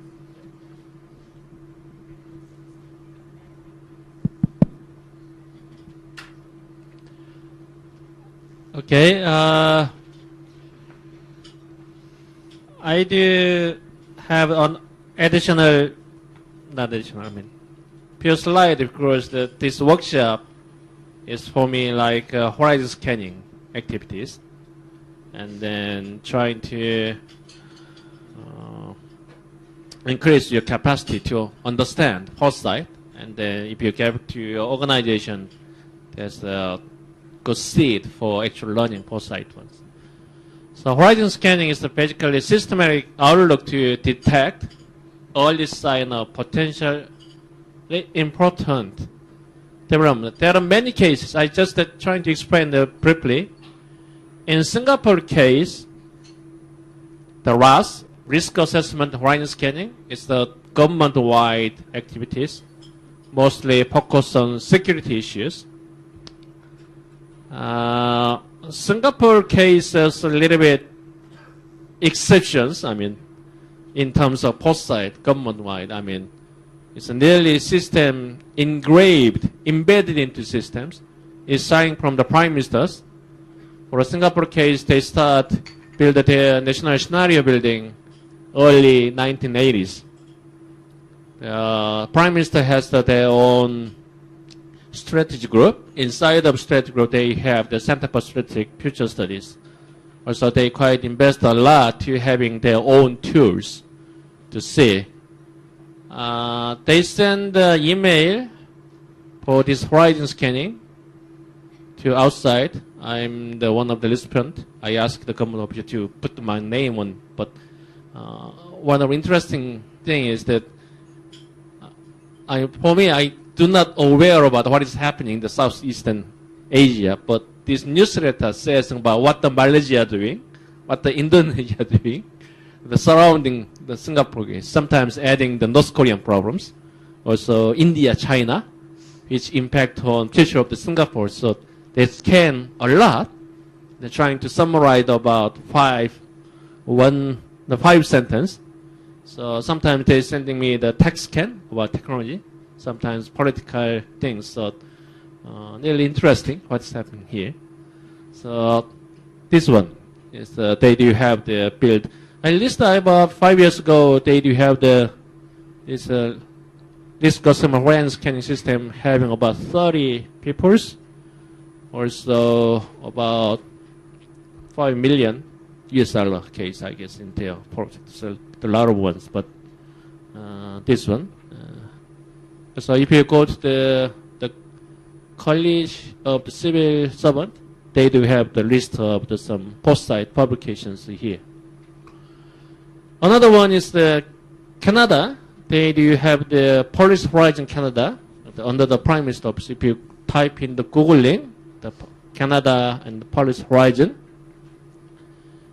they actively involving these horizon scanning ones, but depends on who get the power. I mean, conservatives or progressive part, the fate of the Foresight organization is the fluctuating. Normally, conservative party has the power. These activities go down. So it's a quite political process. Okay, but this Policy Horizon organization, they do have the Foresight project, also horizon scanning. The Metascan is one of the typical examples. The Metascan 3 is on emerging technologies, but Metascan 4 is about future of Asia. The title is the future of Asia. So have a look at how the Canadians see the future of Asia. Okay, so I intentionally put these ones, and then it can be downloaded if you go into the Policy Horizon Canada. The UK government is quite strong at this one. In the government level, they do have the Office of Science under the Ministry of Industry. They do have the different name, Ministry of Enterprise, something like that. They keep changing the names, but normally it's the Ministry of Industry, Innovations. Under this ministry, they do have the Office of Science. The chief scientist is in charge of learning this Foresight one. Also, they do have the up and down, depends on who get the power. This is the one, but they do have the typical Foresight, also horizon scanning, but this one is the report of the horizon scanning. Name is the Artificial Intelligence Opportunity and Implications, something like that. So it's like a technology horizon scanning report. They keep publishing out. Another one is from Ministry of the Defense. It's the DCDC, doctrine or something like that. But it's contained while the UK Ministry of Defense see the futures. Time horizon of 2045. Over 30 years, one generation later. Actually, I met one of the colonel from this institute come to South Korea, interview me, asking how the South Korean thinking about AIs. So even though he's a military personnel, quite interesting feature of the technology, also impact on some defense systems. So it can be also downloaded it, okay? But time horizon is quite long. It's one generation later, 2045. Korean government, we do have the big data centers. It's the Ministry of Administration. The National Big Data Center, they do have interest in data mining, and they're trying to get us some insight. But I do not fully believe in big data, because big data is about old ones, isn't it? It's not about futures. It's about current and then past. So you need still insight or sense making, how this one imply to the development of the future ones. Okay. There are some private company. It's INO. It's made by Lapile Popper. He's starting from the European Union framework programs, and he made his own companies.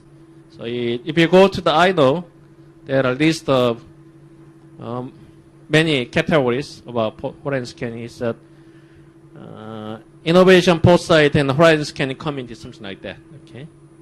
Also, Shaping Tomorrow is the commercial ones. It's the CEO is the Mike Jacks. He is located in the Philippines. Okay. So he utilizing the AI, and every week he crawling down the data about 3,000 different websites based on some report or news, something like that, and they make a shot using the artificial intelligence. So my institution has the subscriptions, and the other, maybe OECD, the other ones is quite having this one. So basically, you don't need to make the people to look through these papers or report.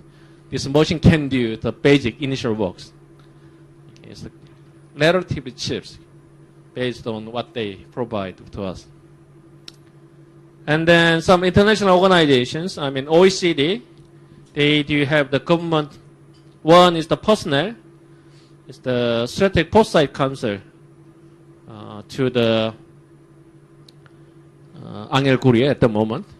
This guy come from the Paris Horizon Canada, the Duncan. They have the small groups, but they run the government foresight communities, GFC. I'm the one of the members, but twice a year, they do have the gathering in Paris, dealing with some challenges the OECD plus or the observer country has faced at the moment. So if you go there, they do have the publication. Also adding other area like STI Outlook also has they changing from the data getting to the providing insight right now. So different context. Also European context at the SPAS, the European Strategy and Policy Analysis System, they do have the policy, the horizon scanning also. So one of the good things to visit here, they do managing the repository of the foresight report. You can go to here, maybe at least 700 different foresight report you can download it of the list. So this is just a pure list of the horizon scanning site or organizations, but you can find more. So what they do, some terminology here, okay, the weak signals, just to see these of things, some yellow papers, some small news on televisions, is so weak. So most time is just discarded, just die away. If they get a momentum, we call the emerging issues here. And then finally become a trend. So currently digital technology is a trend, but if you go back to the 10 years ago, it can be emerging issues. If you go back to the 20 years, probably wild card, not the weak signals. Wild card is like extreme event. Okay? Out of blue, you can see something happen like Fukushima accident, but depends on how you see. So there are trend analysis out there. You may heard about global trend report and something like that. But at least what I believe is that you may read about 5 books on global trend or some 5 books on global trend from different countries. You may able to talk like me. Okay? There are some demographic changes, environmental problem, so geopolitical issues, and something like that. Something like that. But when you call this a trend, that means it has been accepted by many stakeholders. It is already known factors. Okay? So knowing the global trend or knowing the trend is important, but more important is how the trend going to changing. That is more important. Nothing can be permanent, everlasting forever. everything is changing. Only constant is the change, isn't it? That's what you see. So true foresight or futurist, their capability depends on not spotting the trend, but spotting when the trend is changing. It's more important.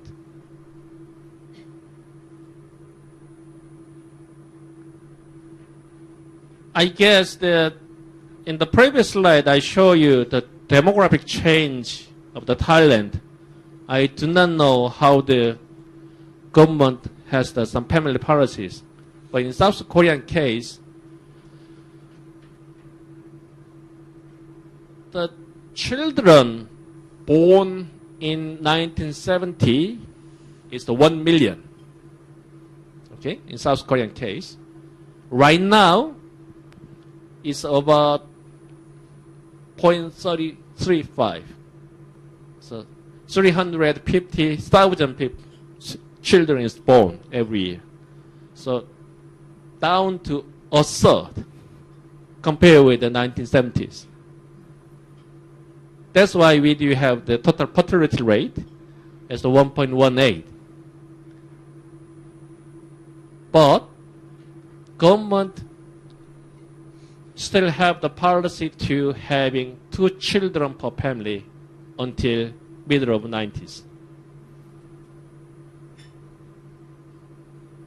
About middle of 80s, the total fertility rate go below 2.0. So you have to change the policies. But they still continue to do so until middle of 90s. That's why we see the so rapid demographic changes. I guess Thailand is maybe the similar case. Two countries just follow the same trend. So, summary of this slide, spotting trend is the one thing, but spotting changing of the trend is another business, and that is more important. Do you want to interpret? Oh, okay. Just add a little bit here. Can you go back one slide, please?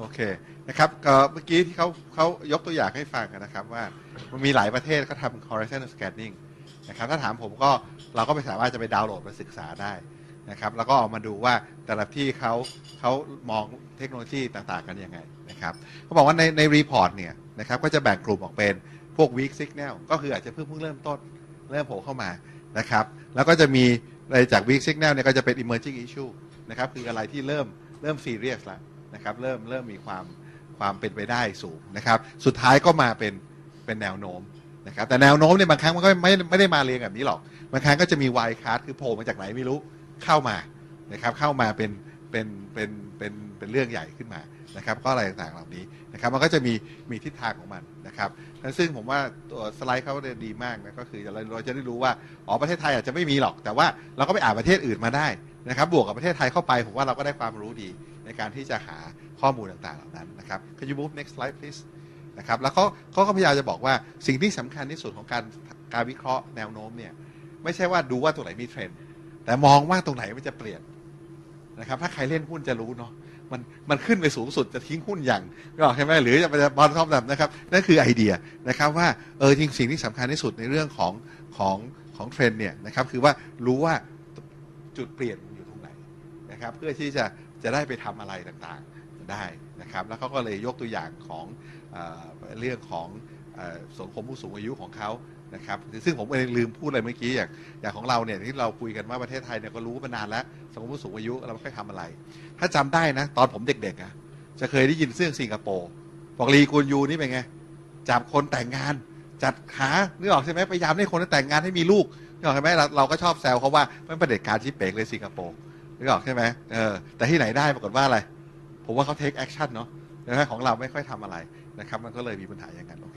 I just add a little bit extra gossip what Singapore what Lee Kuan Yew do okay no they try to what can I say put in action when they see the population is going down they realize the trend so they try to set up the marriage they try to set up the what can I say a maid meeting in particular if you are like graduate student who get the master degree, something like that, they will have a party, and then they reduce the tax if you married between the two. If you have kids, you have extra incentives, something like that. So I would say they are quite good in terms of action, in terms of passport, that one. In Thailand, we do nothing, basically. Okay.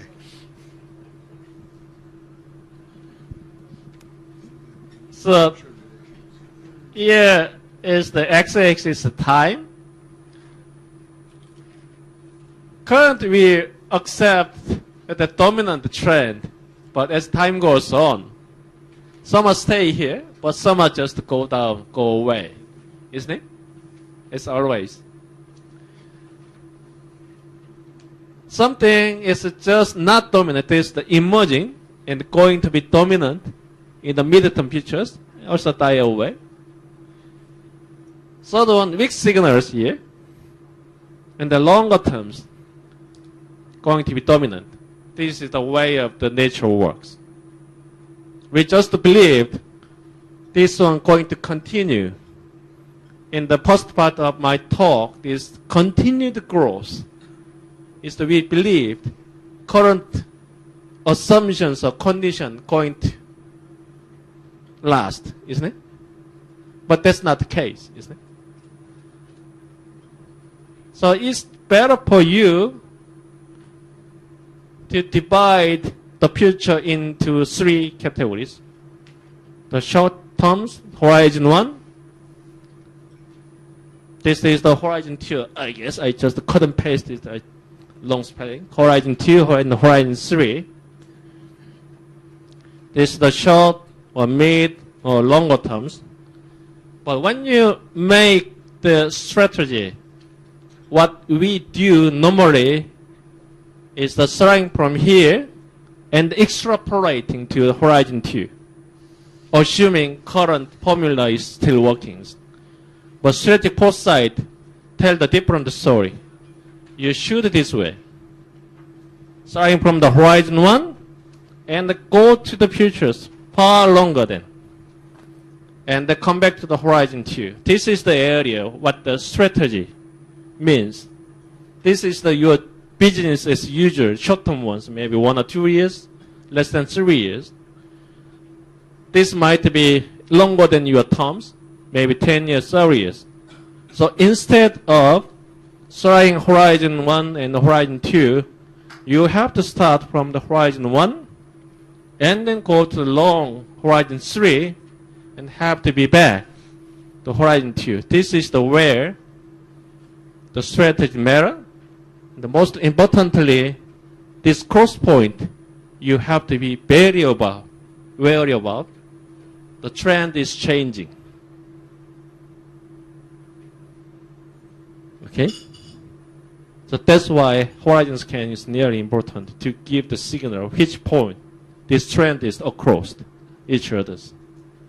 And when you make a strategy, you have to see not the midterm, but starting from the longer term and get back to the midterm areas. Without this one, we're just following the extrapolation of the current main dominant trend. Okay. Can I? Oh, question is, what is the time horizon for these ones? What is the, okay, you are the CEO of some company, private companies. For example, Samsung or ones. What year is the meaning for him is the long futures? What year? How many time horizon means to long? 5 years, what he says. Yeah, you are right.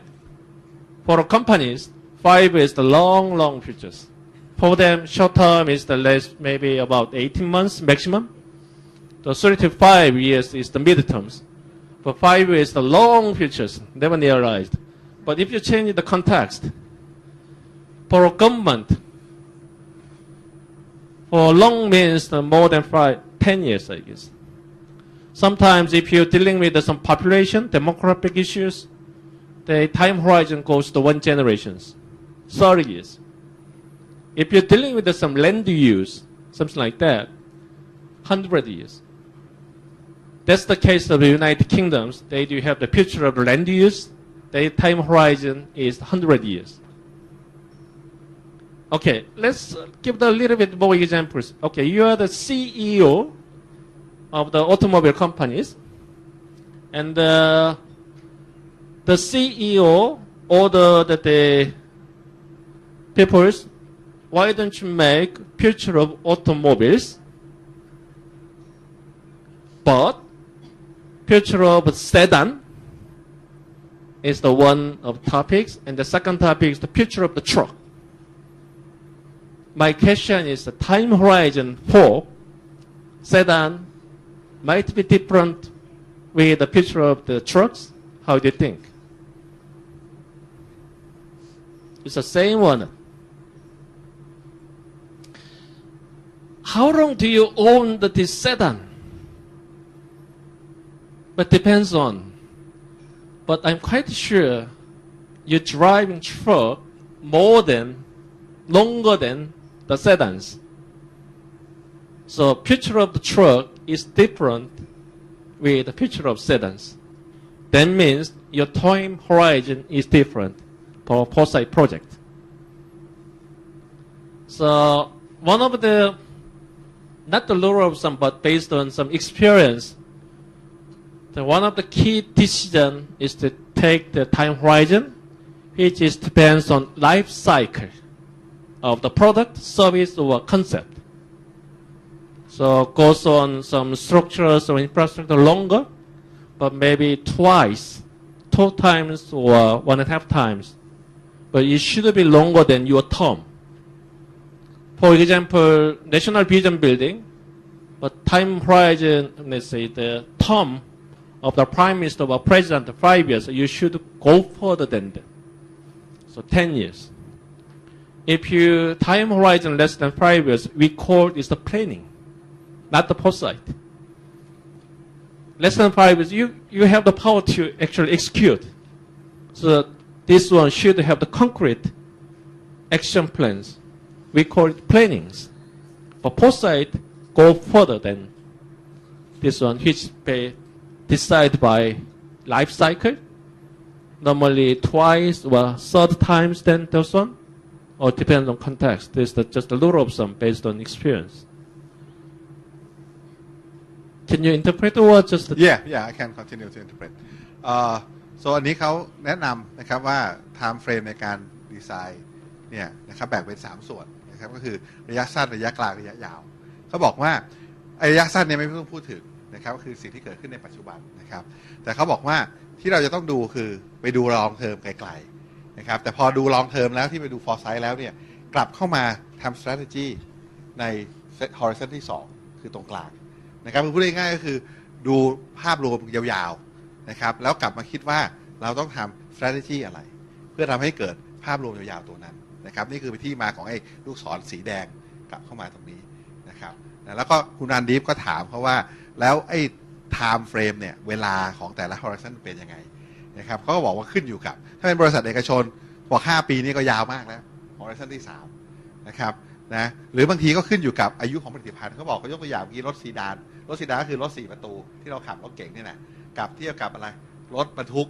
นึกออกใช่ไหมรถบรรทุกเนี่ยพูดง่ายๆคือรถซีดานจะเปลี่ยนบ่อยหน่อยแฟชั่นมันสูงหรือเราใช้ 4-5 ปีก็เปลี่ยนแต่ว่าถ้าเกิดรถบรรทุกใช่ไหมซื้อมาบริษัทซื้อที10 ปีไม่เปลี่ยนเลยซ่อมอยู่นั่นแหละนะครับประมาณนั้นมันก็ขึ้นอยู่กับตัวผลิตภัณฑ์นะครับเขาก็จะบอกหลายอย่างแต่เขาก็ไปเปรียบเทียบกับ political term นะครับอย่างเช่น president ของโคเรียใน5 ปีใช่ไหมเขาบอกกัน long term ก็10 ปีละกันสัก2 เท่านะครับก็มาเปรียบเทียบประเทศไทยรัฐบาลเรา4 ปีเนาะก็8 ปีอะไรอย่างนั้นแต่ว่ารัฐธรรมนูญเราล่อไป20เลยนะครับ strategy ของเราวางไปแต่ก็อาจจะบวกการช้านะกว่าจะจากกระดาษไปเป็นงบประมาณจากงบประมาณไปเป็นจัดซื้อจัดจ้างก็ประมาณนั้นแหละก็ประมาณนั้นก็แปลว่า foresight ของรัฐบาลไทยในรัฐธรรมนูญก็ถูกอยู่ระยะ20 ปีนี่แหละว่ามันต้องถอยกลับมาว่าแล้วจะเป็น strategy แค่อะไรเท่านั้นเองนะครับมันแค่มองข้างหน้าโอเคครับ that's it Okay.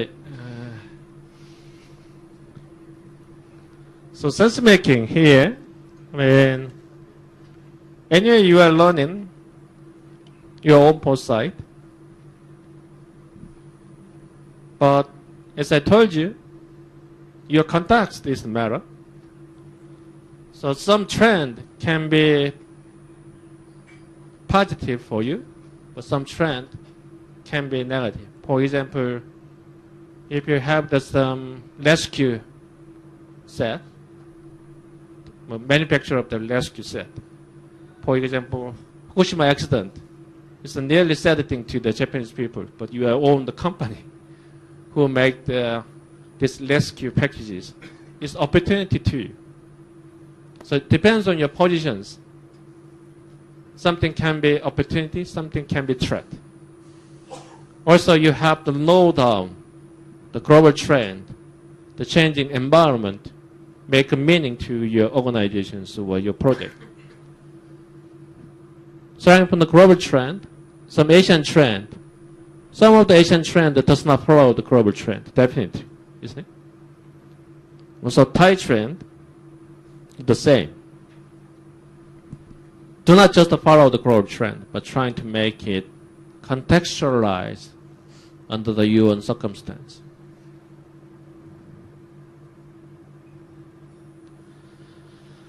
So let's move on to the last part of my presentations. A little bit, because I'm the engineer, okay, starting from the technology background, and then this topic of workshop is digital economist, but in core, the driver for new digital economy is basically acceleration of technologies.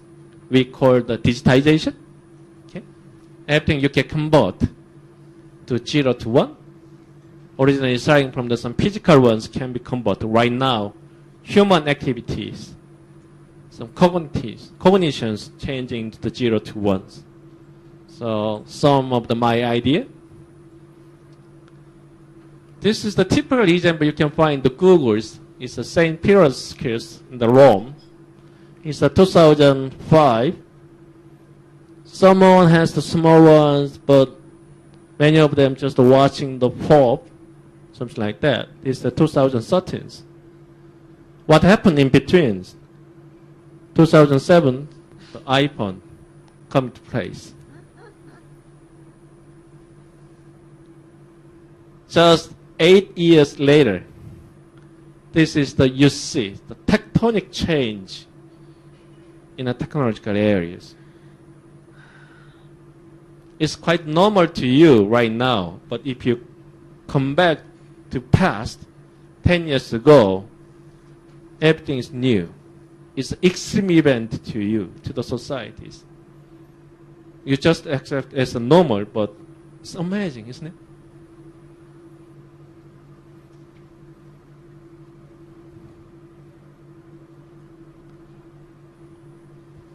What does the technology means? There are many definitions. But technology, the main impact is losing the constraint. There's some temporal restraint or some special restraint and some relation restraint, but technology losing the constraint. Okay? That makes possible which was impossible, or which was economically not feasible, but it makes feasible through the technologies. For smartphone case, it's the combining of the navigations and the camera industries, music industries, definitely communication industries, advertisement, everything is combined together as the one motions. It's not the communication tool, it's a small computer, including everything. That is the difference between the Nokia and Apple. Nokia already starting the smartphone 1995. They do have the many patents about these smartphone technologies. But what they see, this phone, as a communication tools, not the smart computers. Apple C is different. Communication is just one of the functions. He adding other platforms. It acts as the small computer, combining everything. So it loses the constraint. I defined some data. For example, supercomputer at 1975, it cost about $5 million, which has the same functionality as the iPhone 4, which cost $400. You do have the USB memories. It cost about $35,000, 1995. Right now, it costs less than $10, isn't it? Human Genome Project, it costs about $2.7 billion. Takes 13 years. It's still faster than 2 years. Or originally designed to finish the project 15 years, but they finished it 13 years. Right now, 2016, it would cost $1,000. This is the accelerations. This is the intangible asset called the knowledge has been doing for last 2 or 3 decades. In the bottom, this is the patent applications starting from the 2000 to 2014. It's the WIPO. It's the accumulated one. But you can see continuous increase. But for the knowledge, it does not cost nothing to spread out reusing it. That's the core essence of the digital economy means. The previous labor or capital is the key element of the national competitiveness. Right now, no more. Still not no more. Still do. But this knowledge asset, knowledge production, dissemination, and exploitation is the key concern for your country's competitiveness. Digital economy means the knowledge economy facilitated by digital technologies. This I got from the World Bank, well, the digital dividend. Here is the spreading out of the new technology here. Old one, it has a large, huge impact in the societal change, but here, since 1990s, you can see that this exponential curves, which is the mobile phones, some internet, and the broadband.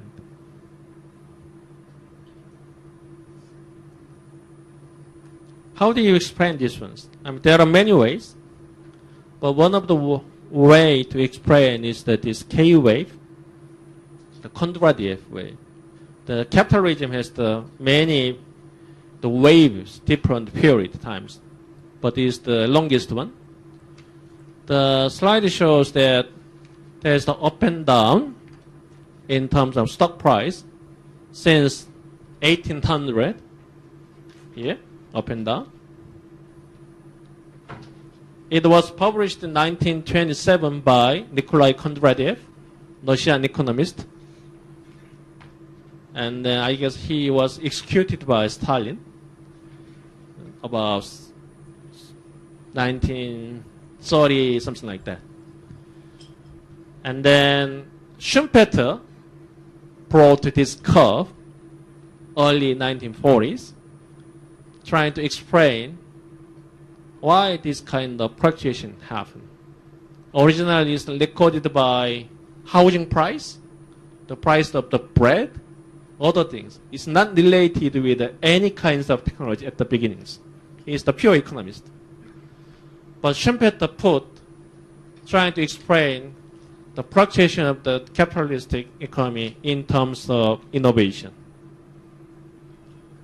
So first one is the steam engines, railway, electrifications, automobiles, petrochemicals, and then since 1970s, it's the information technologies. The semiconductor, integrated circuit, or internet was born. Okay? But there's something you have noticed if technology is good to the economy, there should be monotonic increase in terms of stock price. But somehow the stock price is falling down. You do have this gap. Why? Why? This is the one question. Secondly, how you can move to the one period to the next period.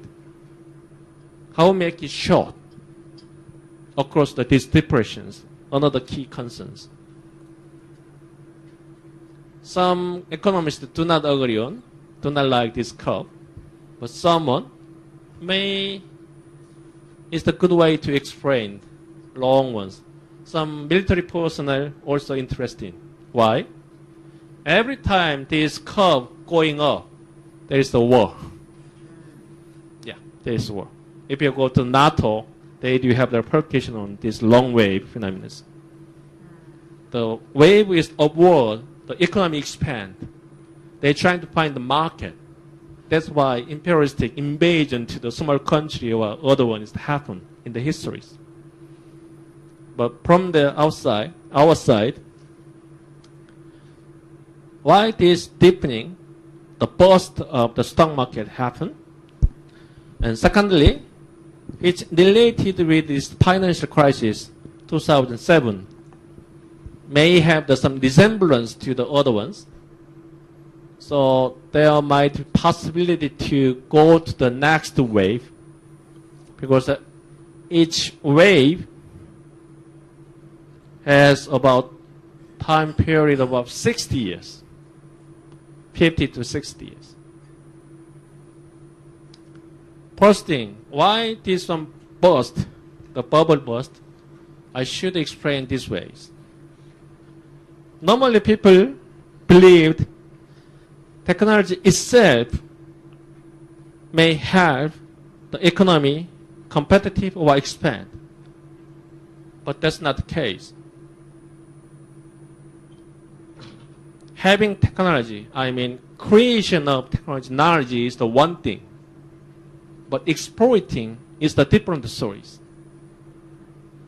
It should combine, this is the knowledge here, is the technology knowledge, but there should be people outside who research, who make it. There should be a market demand here. Okay, somebody should buy it. The consumer should be there. Somebody should put the money there. Also, there should be an institution, something like intellectual property, some organization rules. Also, there's a competition outside. So, to be successful for technology, you have all of them. So we call it, it's the innovation policies. Only for knowledge creations, we call it research policies. It is about inventions, make new things. But innovation is exploiting the knowledge and the make monies. So quite simple. You have the money and invest it. The output is technology. It's a research policy. Normally government driven or research has involving. But other way around, from technology to the make money, we call it innovations. Enterprise has the key role converting technology into the monies. Altogether is called innovations. So digital economy is exactly the same as the innovation policy area, which combining fiscal policies, education policies, the skill policy, research policies, and other things, finance, IPR, everything. Direct output is the productivity which leads to these ones. So it's nearly important to understand dynamics of technology, but that is not enough. You should understand the surrounding environment. If I go back to the previous slide, Why this happened? There are some explanations. Okay, if you read the newspaper, there's a saying, new technology comes out, there's a huge economic potentials out there. What happened next? The stock market going to boil. A lot of people invest in to accelerate these ones. But sometime later, the money does not invest on technology. What happened is the money invest on monies. The moral degradation is happened in the market. The tulips in the Netherlands, the IT bubbles in the early 2000s, subprime mortgage here, everything is the money invest on money, not money invest on technologies. So technology dynamics is the goal developed in the world, but social institution is the fluctuating. To remember, in the complexity explanation, there is a gap between the subsystems. In this case, gap between the technological system and the social system is the widening and widening and widening. So up to the certain point, this social system, especially the finance system, go bust. That's why you have the deep down of these finance systems. And then what is happening after that? You're going to fix these social systems, institutions, and then make a new progress. The social system does not develop at the same speed as the technologies. So I'm quite believe in exponential development of technologies, but I do not believe social system to follow the same ways. Always the political systems, and then you may see the lot of problems which attach to the almost quite 10 years or 20 years old paradigms at the moment. So key concern is not the technology development.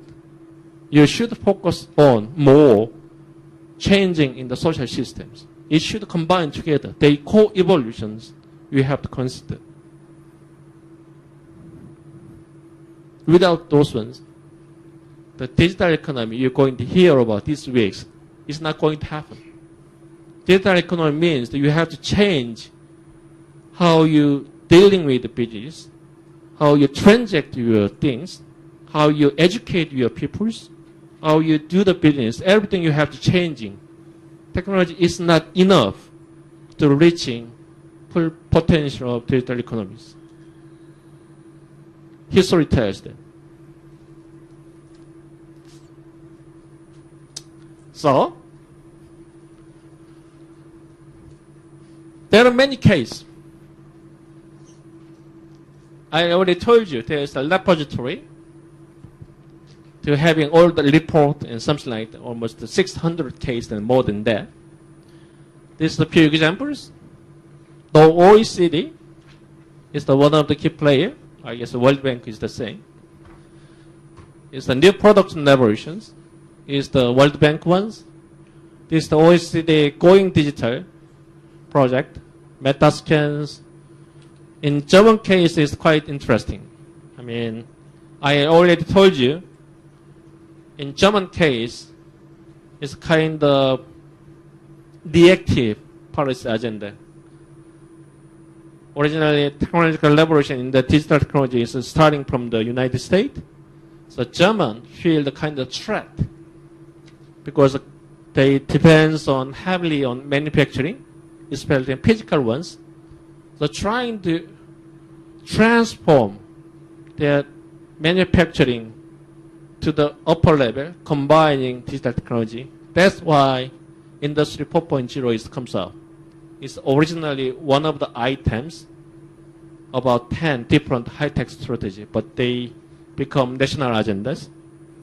So 2012, you have the Industry 4.0. They changed the name. 2015 is the Platform Industry 4.0.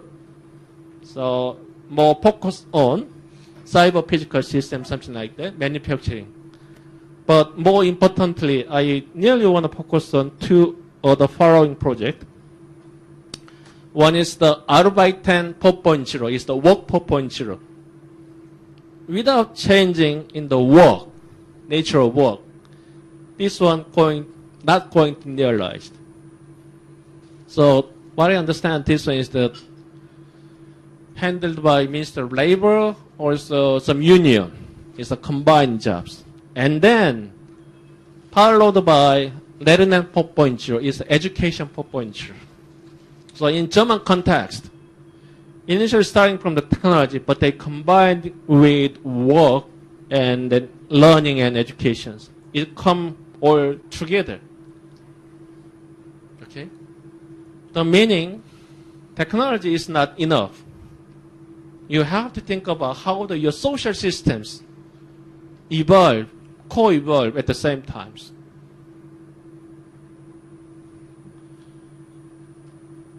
This one is like from the McKinsey. Okay, there are many reports from the consulting firms. These are just a few examples, but combining all together. So this is my end of talks, but I have some few slides about what is happening in South Korea if you wanted to. Sure, you can show it first. I summarize the end. All right.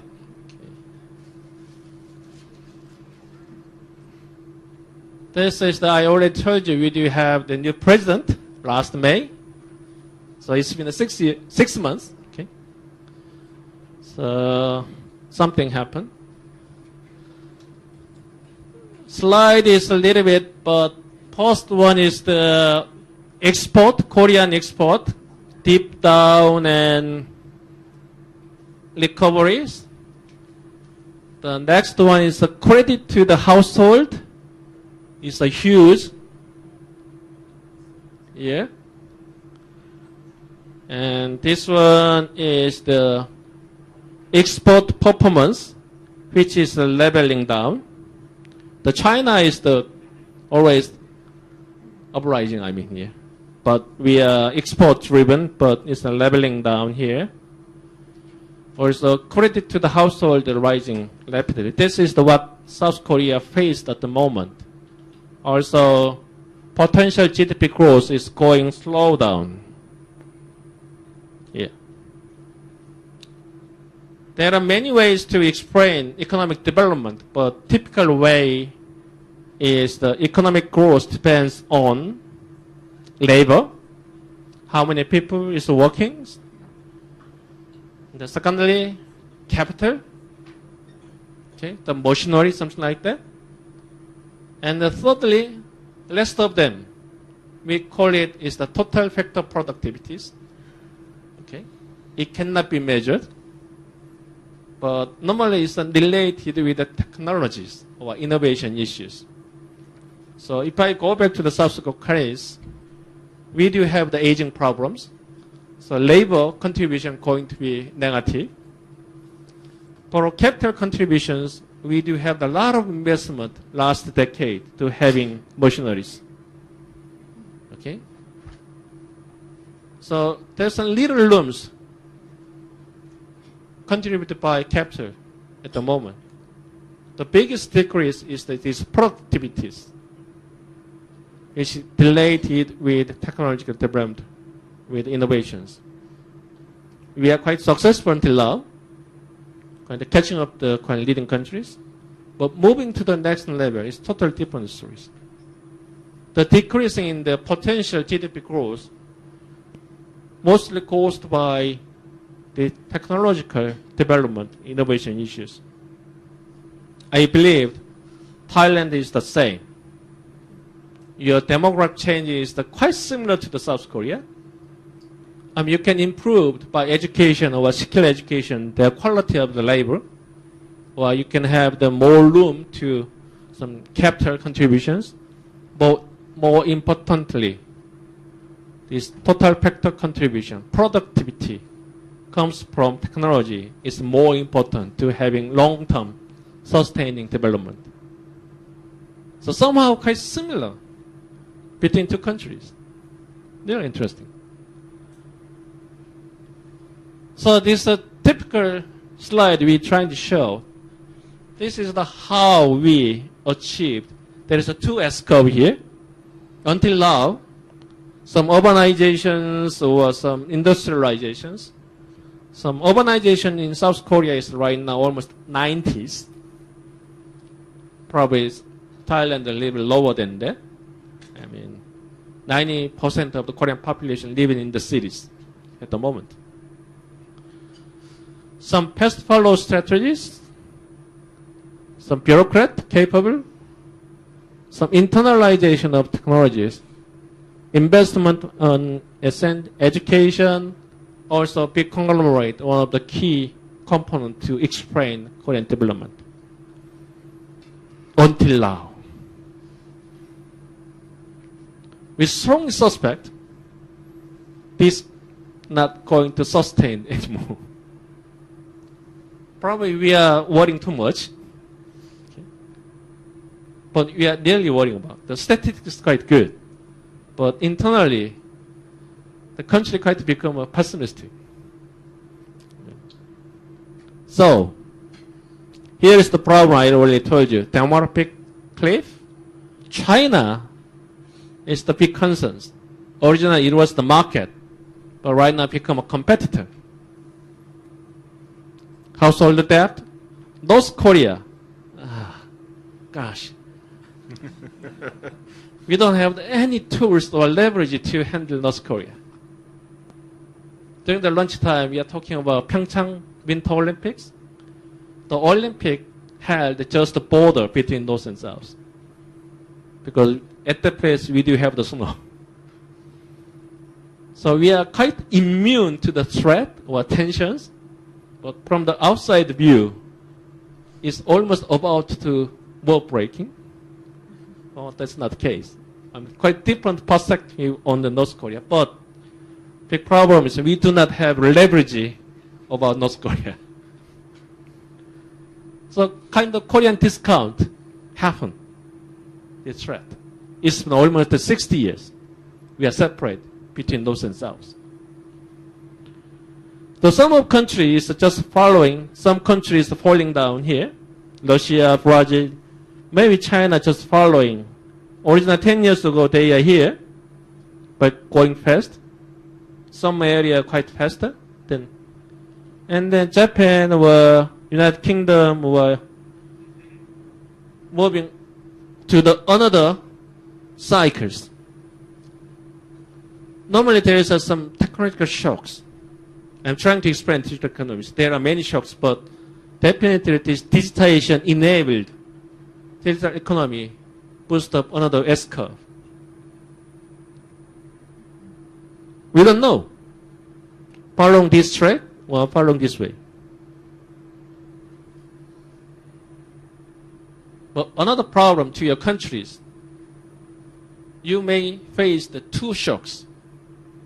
Okay? One is the industrializations, maybe based on catch-ups, but at the same time, you may face another big shocks due to by these digitizations. You have to solve the same different problem. It was originally happened time sequentially, but right now you faced shock at the simultaneously. The problem become more difficult.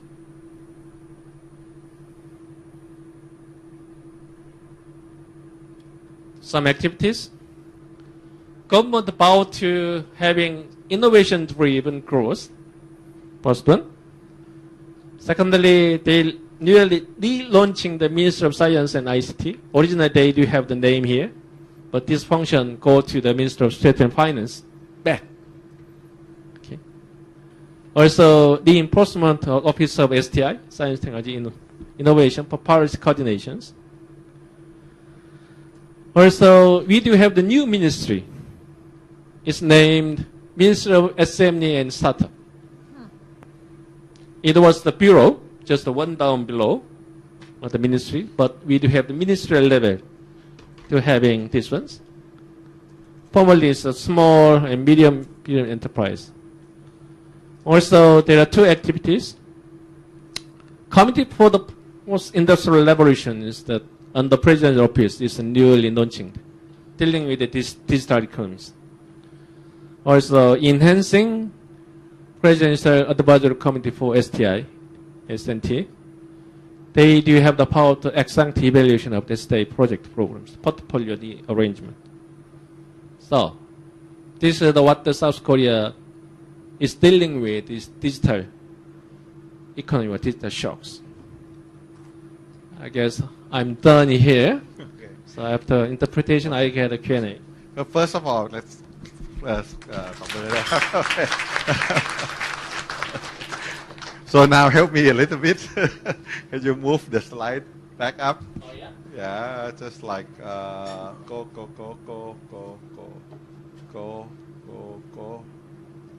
Okay, just move one further. Just one further. Just one. Next one. One more. Yeah, just go to definition of the science technology. So no, move forward. Forward one more. Okay, let me start here. Okay, จริงๆอันเนี้ยเมื่อเช้าที่คุณรานิพูดถึงใช่ไหมให้ดูข้างๆ call center เราพูดถึง convergent ใช่ไหมครับการที่มันเบลอขึ้นนะครับอันนี้ก็คือ conclusion เดียวกันนะครับก็คือสรุปเดียวกันก็คือว่าผลกระทบของเทคโนโลยีเนี่ยนะครับมันทำให้ข้อจำกัดหลายๆอย่างเนี่ยมันหายไปนะครับมันเกิดความเป็นไปได้ในหลายๆเรื่องเกิดขึ้นนะครับวันนี้ให้มองให้เห็นภาพตรงนั้นนะครับว่าเทคโนโลยีเนี่ยเกิดได้วันนี้อาจจะเป็นไปไม่ได้วันข้างหน้าเป็นไปได้มากขึ้นนะครับผมโอเค Can you next one slide please โอเคอันนี้ก็พูดให้ฟังถึงเรื่องของการเปลี่ยนแปลงนะครับว่ามันผลกระทบมันนะครับรวดเร็วต่างๆนะครับ Can you move fast a little bit Let's go move one further Okay so this one you spend a lot of time here คือเขาก็พยายามจะบอกว่ามันก็มีไซเคิลของมันนะครับเทคโนโลยีการเปลี่ยนแปลงนะครับส่วนที่สำคัญเขาก็จะบอกว่าไอ้ช่วงที่ขึ้นแล้วก็ช่วงที่ลงนะครับไอ้ช่วงที่ลงเนี่ยที่เขาพยายามจะบอกว่าเขาบอกว่าช่วงที่ขึ้นนักการทหารชอบเพราะว่าอะไรสุดท้ายก็จะเกิดสงครามนะครับแล้วก็มีคำถามต่อว่าถ้าเทคโนโลยีดีจริงเนี่ยทำไมมันไม่ขึ้นไปเรื่อยๆไม่ขึ้นเป็นลิเนียร์ไปเรื่อยๆถูกไหมครับเพราะเขาบอกว่าเขาสรุปว่าเพราะว่าเนื่องจากเทคโนโลยีมันพัฒนาไปก็จริงแต่อันนึงที่ต้องดูก็คืออะไรการพัฒนาทางสังคมนะครับครับเขาบอกว่าเขาเชื่อว่าไอ้เทคโนโลยีเนี่ยจะถูกพัฒนาเป็น exponentially คือกราฟชันๆมันจะไปเร็วเทคโนโลยีมันจะไปเร็วนะครับแต่การพัฒนาทางสังคมเป็นไงมันไม่ได้เร็วเหมือนเทคโนโลยีนะครับฉะนั้นจุดที่มันต่ำของเขาเนี่ยก็คือจุดที่การพัฒนาทางเทคโนโลยีมันไปได้ไกลแต่การพัฒนาทางสังคมเป็นไงมันตามไม่ทันแล้วมันเหมือนกับห่างกันพอสักพักหนึ่งก็จะเกิดปัญหาขึ้นก็จะเกิด recession เกิดอะไรต่างๆขึ้นมานะครับก็เป็นเรื่องของเทคโนโลยีอย่างที่เขาพยายามจะเล่าวิกฤตเรื่อง financial crisis คัมเบอร์เกอร์ตรงนั้นเนี่ยก็เกิดจากการทำนวัตกรรมทางการเงินที่มันซับซ้อนมากเกินไป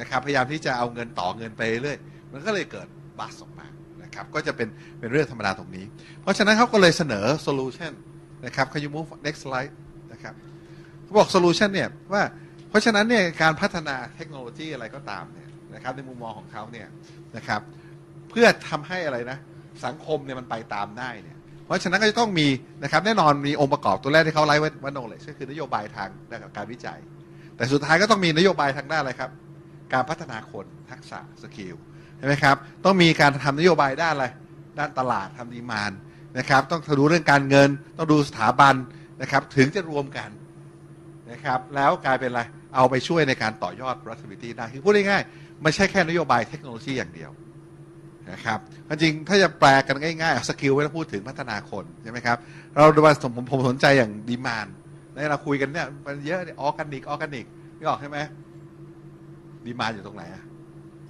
ว่าใช่ไหมถูกไหมว่าเป็นยังไงเราจะต้องบังคับให้ใครซื้อกินกันป่ะเนี่ยไอ้ข้าวออร์แกนิกอะไรต่างๆหรือเปล่าที่จะสร้างดีมานด์อะไรก็ว่ากันไปตรงนั้นแต่ว่าคือทั้งหลายทั้งปวงเนี่ยเขาพยายามบอกว่าเพราะฉะนั้นการที่จะทำให้เขาถึงเรียกว่า innovation policy นโยบายนวัตกรรมนะครับเพื่อทำให้สังคมมันเป็นไงครับมันต่อไปพร้อมกันได้ก็เพื่อหวังว่าจะอะไรหลีกเลี่ยงการเกิดไอ้จุดต่ำสุดของไซเคิลทุกครั้งนะครับ Can you move next slide please โอเคอันนี้เขาก็ยกตัวอย่างให้ดูนะครับเด็กปอไซแต่ว่าเขาเล่าให้ฟังเสริมตรงนี้ว่ากรณีของรัฐบาลเยอรมันเนี่ยIndustrial 4.0 ออกมาโอเคเมื่อกี้เราคุยกันแล้วว่าเขารัฐบาลอเมริกาเขาเห็นเหมือนกันว่าจะมีผลกระทบเรื่องของเซอร์วิสต่างๆเขาพยายามจะอินทิเกรตเข้าไปแต่เขาบอกว่ารัฐบาลอเมริการัฐบาลเยอรมันเนี่ยทำต่ออีก2เรื่องนะก็คือไอ้อันที่เราอ่านไม่ออกเนี่ย ก็คือไอ้อันสีเทาๆอันล่างเนี่ยก็คือเรื่องของ work คือการทำงานในแบบ 4.0 ก็คือเรื่องของสกิลเมื่อกี้แหละที่ต้องคุยขึ้นมาจะต้องทำขึ้นมาใช่ไหมครับแล้วรัฐบาล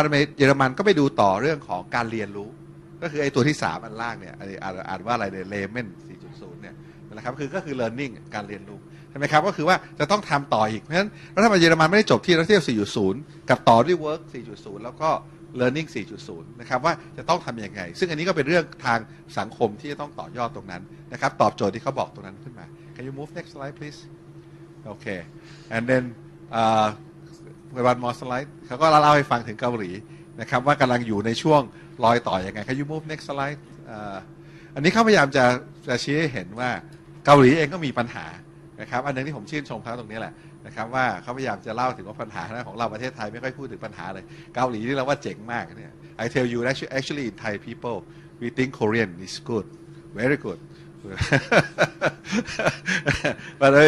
เขาก็อย่างที่บอกนักวิเคราะห์คือผมกำลังบอกให้ฟังนี้ว่า strategic thinking เนี่ยบางครั้งเนี่ยมันค่อนข้างจะถูกฝึกให้มองโลกในแง่ร้ายเหมือนกันนะครับเพื่ออะไรเพื่อจะเห็นปัญหาถูกไหมที่เราคุยกันว่าเรื่องจะเป็นปัญหานะครับเขาก็โชว์ให้คุณเห็นว่าเนี่ยมันก็เป็นอิชชูของมันอยู่ที่ว่าจะต้องแก้ไขยังไงที่พยายามจะ reverse trend ให้ได้นะครับพอ you move one more slide นะครับแล้วก็อธิบายให้เห็นนะครับว่าตอนนี้เกาหลีเนี่ยกำลังอยู่ที่จุดเปลี่ยนเลยนะครับจะเกิดดิจิตอลช็อคไหมคือไหลลงมาหรือจะไปแล้วเขาบอกอย่างเขาบอกว่าอเมริกาอังกฤษเนี่ยค่อนข้างจะไปแล้วญี่ปุ่นเนี่ยกำลังจะเริ่มไหลลงนะครับกำลังจะเริ่มไหลลงแล้วเขาก็โชว์ให้เห็นอย่างอะไรนะบราซิลรัสเซียนะครับไอ้กลุ่ม BRICS เคยได้ยินชื่อไหมกลุ่ม BRICS นะครับแต่ว่าไชน่าเนี่ยก็ยังมันมองกันอยู่นะครับแต่จริงๆโดยส่วนตัวถ้าถามผมนะอันนี้นอกเรื่องเกี่ยวกับเขาแล้วผมว่าไชน่าไปไกลกว่านั้นนะครับมันน่าจะไปกันเพราะว่าเทคโนโลยีที่เขาก็พัฒนาเราก็จากที่เราเรียนกันมาเราก็เห็นกันอยู่นะครับคราวนี้เขาก็ชี้ให้เห็นนะครับแล้วเขาก็น่ารักมากเขาก็ชมประเทศไทยว่าน่าจะไปแบบเดียวกันโอ้โหเราแบบเกาหัวแก่ๆนะเกาหลีนะ so I say that with thanks to you that you give a lot of compliment to Thai but actually we sort of like okay when you are worry we are double worry about the Thai future okay and เขาก็บอกว่าเราจะมีปัญหาเรื่องไอ้ demographic อันนั้นมีแน่นี่หรอกใช่ไหมแต่เรายังมีปัญหาเรื่องอะไรนะเทคโนโลยีอะไรต่างๆอีกนะครับ Can you move next slide นะครับแล้วเขาก็คุยกันเรื่องของนโยบายของเขานะครับมีการเปลี่ยนแผน Can you move one more next slide เขาก็มี SME นะครับขึ้นมาที่เป็นไฮไลท์นะแค่จะบอกให้ฟังว่า SME ของเขาเนี่ยคือไฮเทคนะของเรา SME คืออะไรผมไม่แน่ใจไม่บอกใช่ไหมแต่ว่าเวลาเราดู SME ของแต่ละประเทศมันจะไม่เหมือนกันนะ SME นิยามมันไม่เหมือนกันนะครับแต่ว่าก็จะเห็นว่าความสำคัญของ SME ก็มีเหมือนกันนะครับถ้าจะไปเป็นเทรนด์ของฟิวเจอร์นะครับเรื่องของ SME นะครับแล้วเขาก็จะมีพูดถึงเรื่องคณะกรรมการ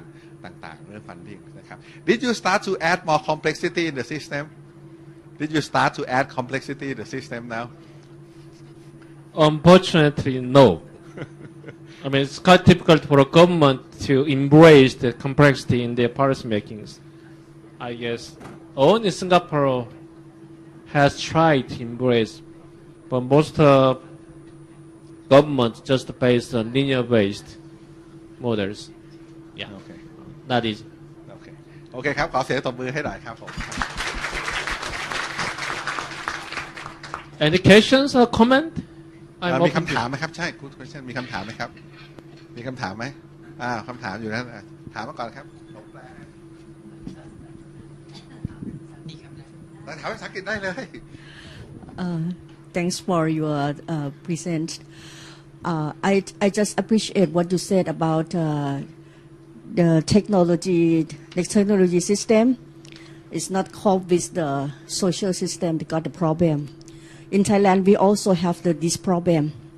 Many people are excluded from the technology advance, and they don't interested in develop anymore.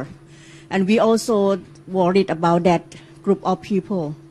So the government just said that we have to go together. But how can we do for the excluded people, that group that we would like to bring them together?But we don't know how to do. And what another thing is the problem that we meet is the young generation. They just like spend the most of their life in the technology without any concern about human life. just like the social is just broken, the family broken, and we got a lot of problem about the relationship of the human being in the society. The elderly, the young generation, some of the disabled people, they are not taking care enough from the young generation. They just don't care anything about everyone in the society. So do you have any just like some good suggestion for our country to solve this problem? Thanks.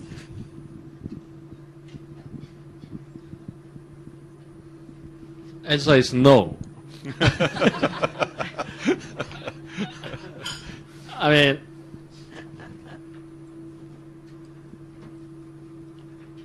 I guess I didn't read the one of the here, the human-centric and the pair competitions and some income rate growth is the wage rate growth.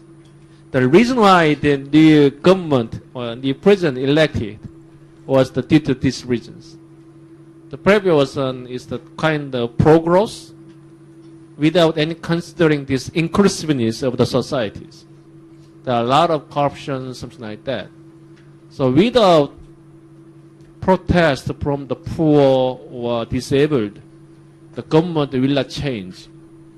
There's no way to solving the problem before it become a problem. So something become a problem means you have to argue about. This is the problems, okay? So that's the one thing. So I mean, that's the trend to go to some inclusiveness is the key agenda for advanced country, which narrowing down the gap, disparities. But government never take initiative voluntarily without any input from some politics, some elections, other things. So actually, same as happened in South Korea. Right now, the policy, the goal is a shift from pro-growth only to the co-evolution of the society and then economy, I guess.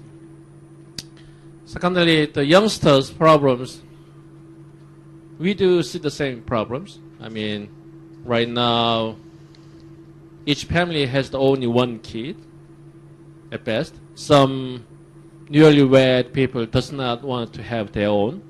They try to enjoy present life, don't care about future generations, and then let them play whatever they want, most like gaming industry like that. But I have no knowledge about no way to attack these problems. We do know this is a problem, but government or society not dealing with these problems. So that's why.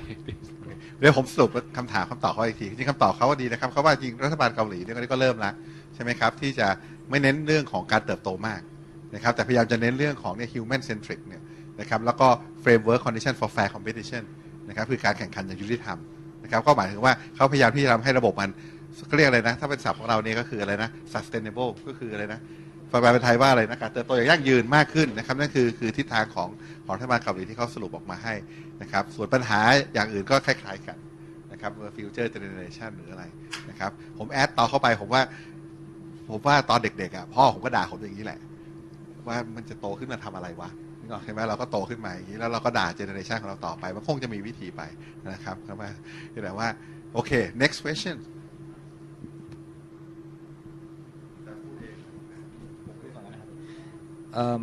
I want to know more about your foresight for the Korean perspective. You say that you are in the critical junctions, right? Could you give me more for the foresight result in the like a best case, worst case, and the best case scenario for Korea? Give me more about that because for the first slide that you mentioned about the GDP growth without any development as Thailand and Korea, you say that Korea is going to be the ranking number 18 in 2015 and Thailand going to be like 25 for that without any development. So I want to see that if for your best case gonna be like what's ranking that Korean expected to be, and that can be claimed as a best case because the baseline that you already focused about the 18s. You cannot control the ranking because the most of the GDP in total sum just based on populations. So Indonesia or with a big population country, eventually they're going to develop. So the ranking should be changed. I mean, there is no way for South Korea maintain those level of the ranking 13 or 14s. Maybe Nigeria going to come in, Indonesia, maybe they do have the 0.3 billions. I don't know the total populations, okay? So we're going to down.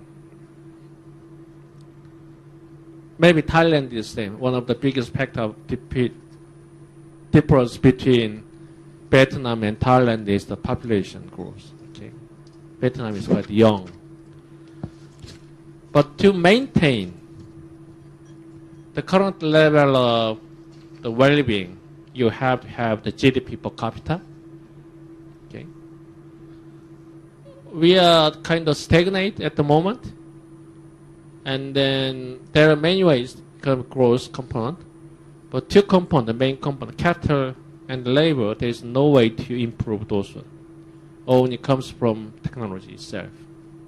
But South Korean case, the technology quite based on old paradigm, quite physical good. Okay, not based on intangible service or other things. That's the digital economy comes in play. We believed South Korea has lagged behind. Okay, if you're converting those explanations to the Thai context, you do have the kind of double shocks. Okay, you have to first elevate like old agrarian cultures or some small, medium size to have elevate also maybe based on some manufacturings. You do have the service industry also, tourism, but definitely have this manufacturing side, which has a lot of spillover effect, more employment, more related to some national competitiveness. But at the same time, the digital shocks gives you another challenges you have to deal with, which may be different characteristic, but at the same times. For Vietnam case, about 10 to 20% of Vietnam export actually comes from Samsung. Yeah. Samsung has their facility in Vietnam, about 300, maybe 200,000 Koreans in Vietnam at the moment. So the rate of industrializations in Vietnam, I guess, much faster than Thailand. I don't know the exact. Their key concern of the Vietnamese government official is the internalization of these capabilities. Right now, you do have the OEM, Samsung, go there, make many of the smartphone and other things, but asking the Samsung to train their people to skill upgrade, also trying to rejuvenate the STI systems and other things. So at the same time, there's a problem maybe Thailand may face at the moment, isn't it? I mean, that's why you do have these workshops. So, but as I told you, they assumed current condition going to continue to valid until 2015. A lot of things going to change. I mean, according to the traditional, standard economic theory, South Korea never achieved current level of industrializations. It's quite difficult to explain how the South Korea achieved this growth. Maybe help them by the law, I guess. Yeah, really, time's right. How does Samsung become the world giant in the ICT industries? By the law. Long means the timing is right. For ICT case, maybe late 90s and early 2000s, the paradigm changing from analog to the digitals. So Japanese companies just remain as analog, like Sony televisions. flat panel display by Sanyo is taken over by the Samsung. Samsung more heavily invests on future technologies, but which matching with the changing of the economic frame. Okay, the display become. I mean, in the Sanyo case, they only make a smaller sized, like a monitor-sized LCD TV, but Samsung is the first company who make a TV-sized display one. It's not the technology; it's the processing innovations, not the product innovations. Right now, OLED, okay, organic light emitting diode, Samsung, the small side, occupied the market share about 90%. So investing on future ones, taking a risk, one of the key reasons for South Korea to become the world player in ICT manufacturing, but only physical manufacturing. I'm quite born natural pessimistic. But what might be next? This the big tsunami of this digital technology comes in play. In there's no difference between physical and then service. I mean, intangible and tangible ones. Do you know how this American country FANG, Facebook, Amazon, Apple, Netflix also included. Microsoft gone away, so dynamic. So we'll see. I mean, interestingly enough, this digital technology or post-industrial revolution is the forecasted. Not happen. It's going to take another 10 or 20 years. So even though technology is out there, they are accelerating, but there's plenty of opportunity how you combine them to make new business models. There's plenty of time, plenty of window opportunities to having economic growth or social well-being. Right now, AI, artificial intelligence, the software is opened. Why? Because they want the data. Okay? But still, there are plenty of business chance out there. Even though core technologies belong to these big American companies, but there are plenty of opportunities, business opportunities out there to make this product. So be patient.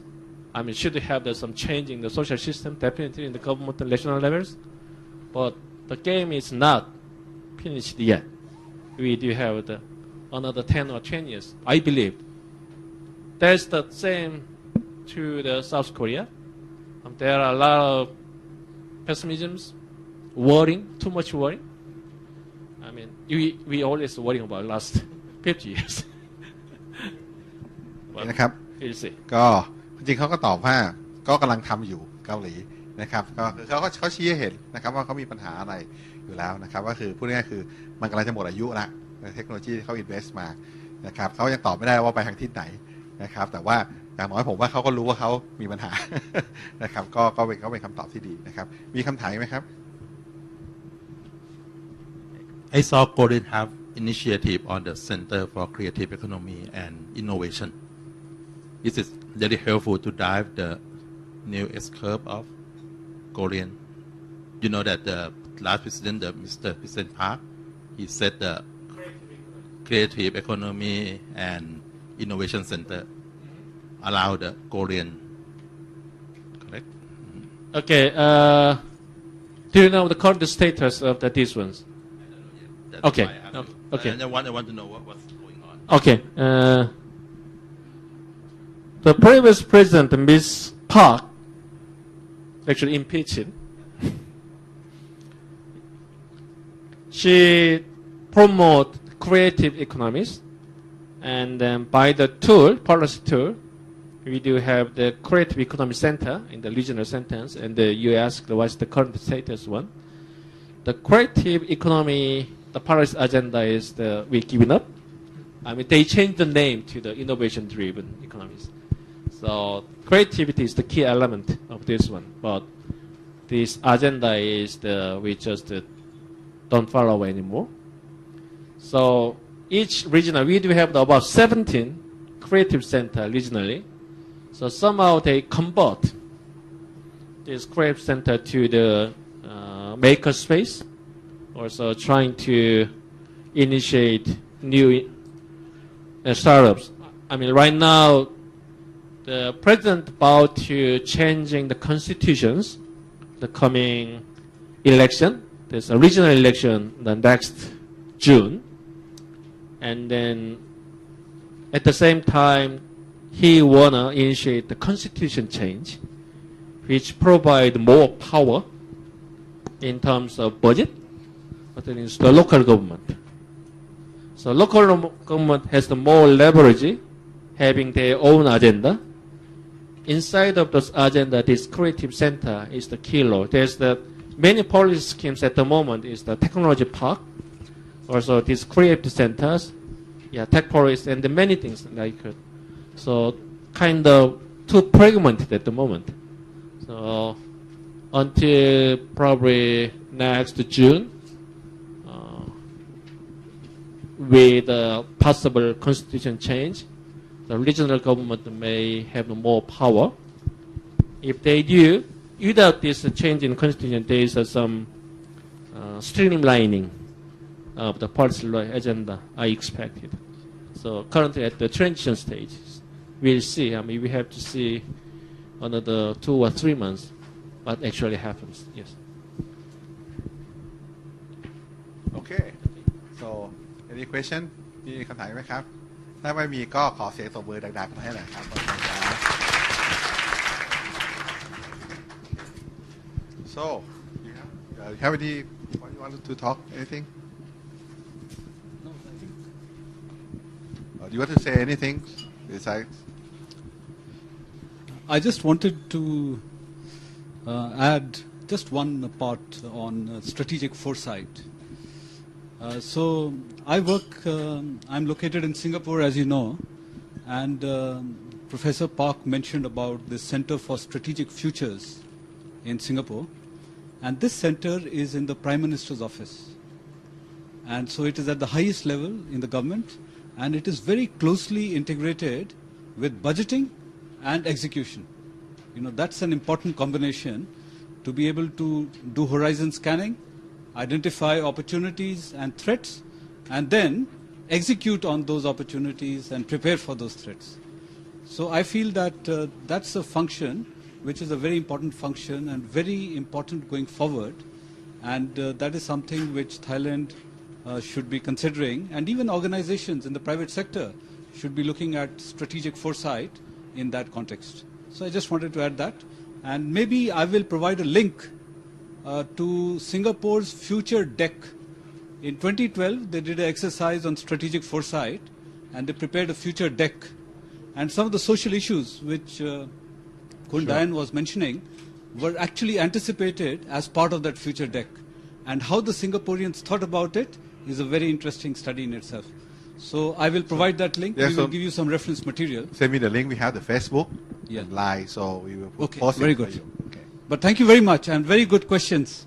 I hope you enjoyed today's sessions. Okay. Thank you. So see you tomorrow.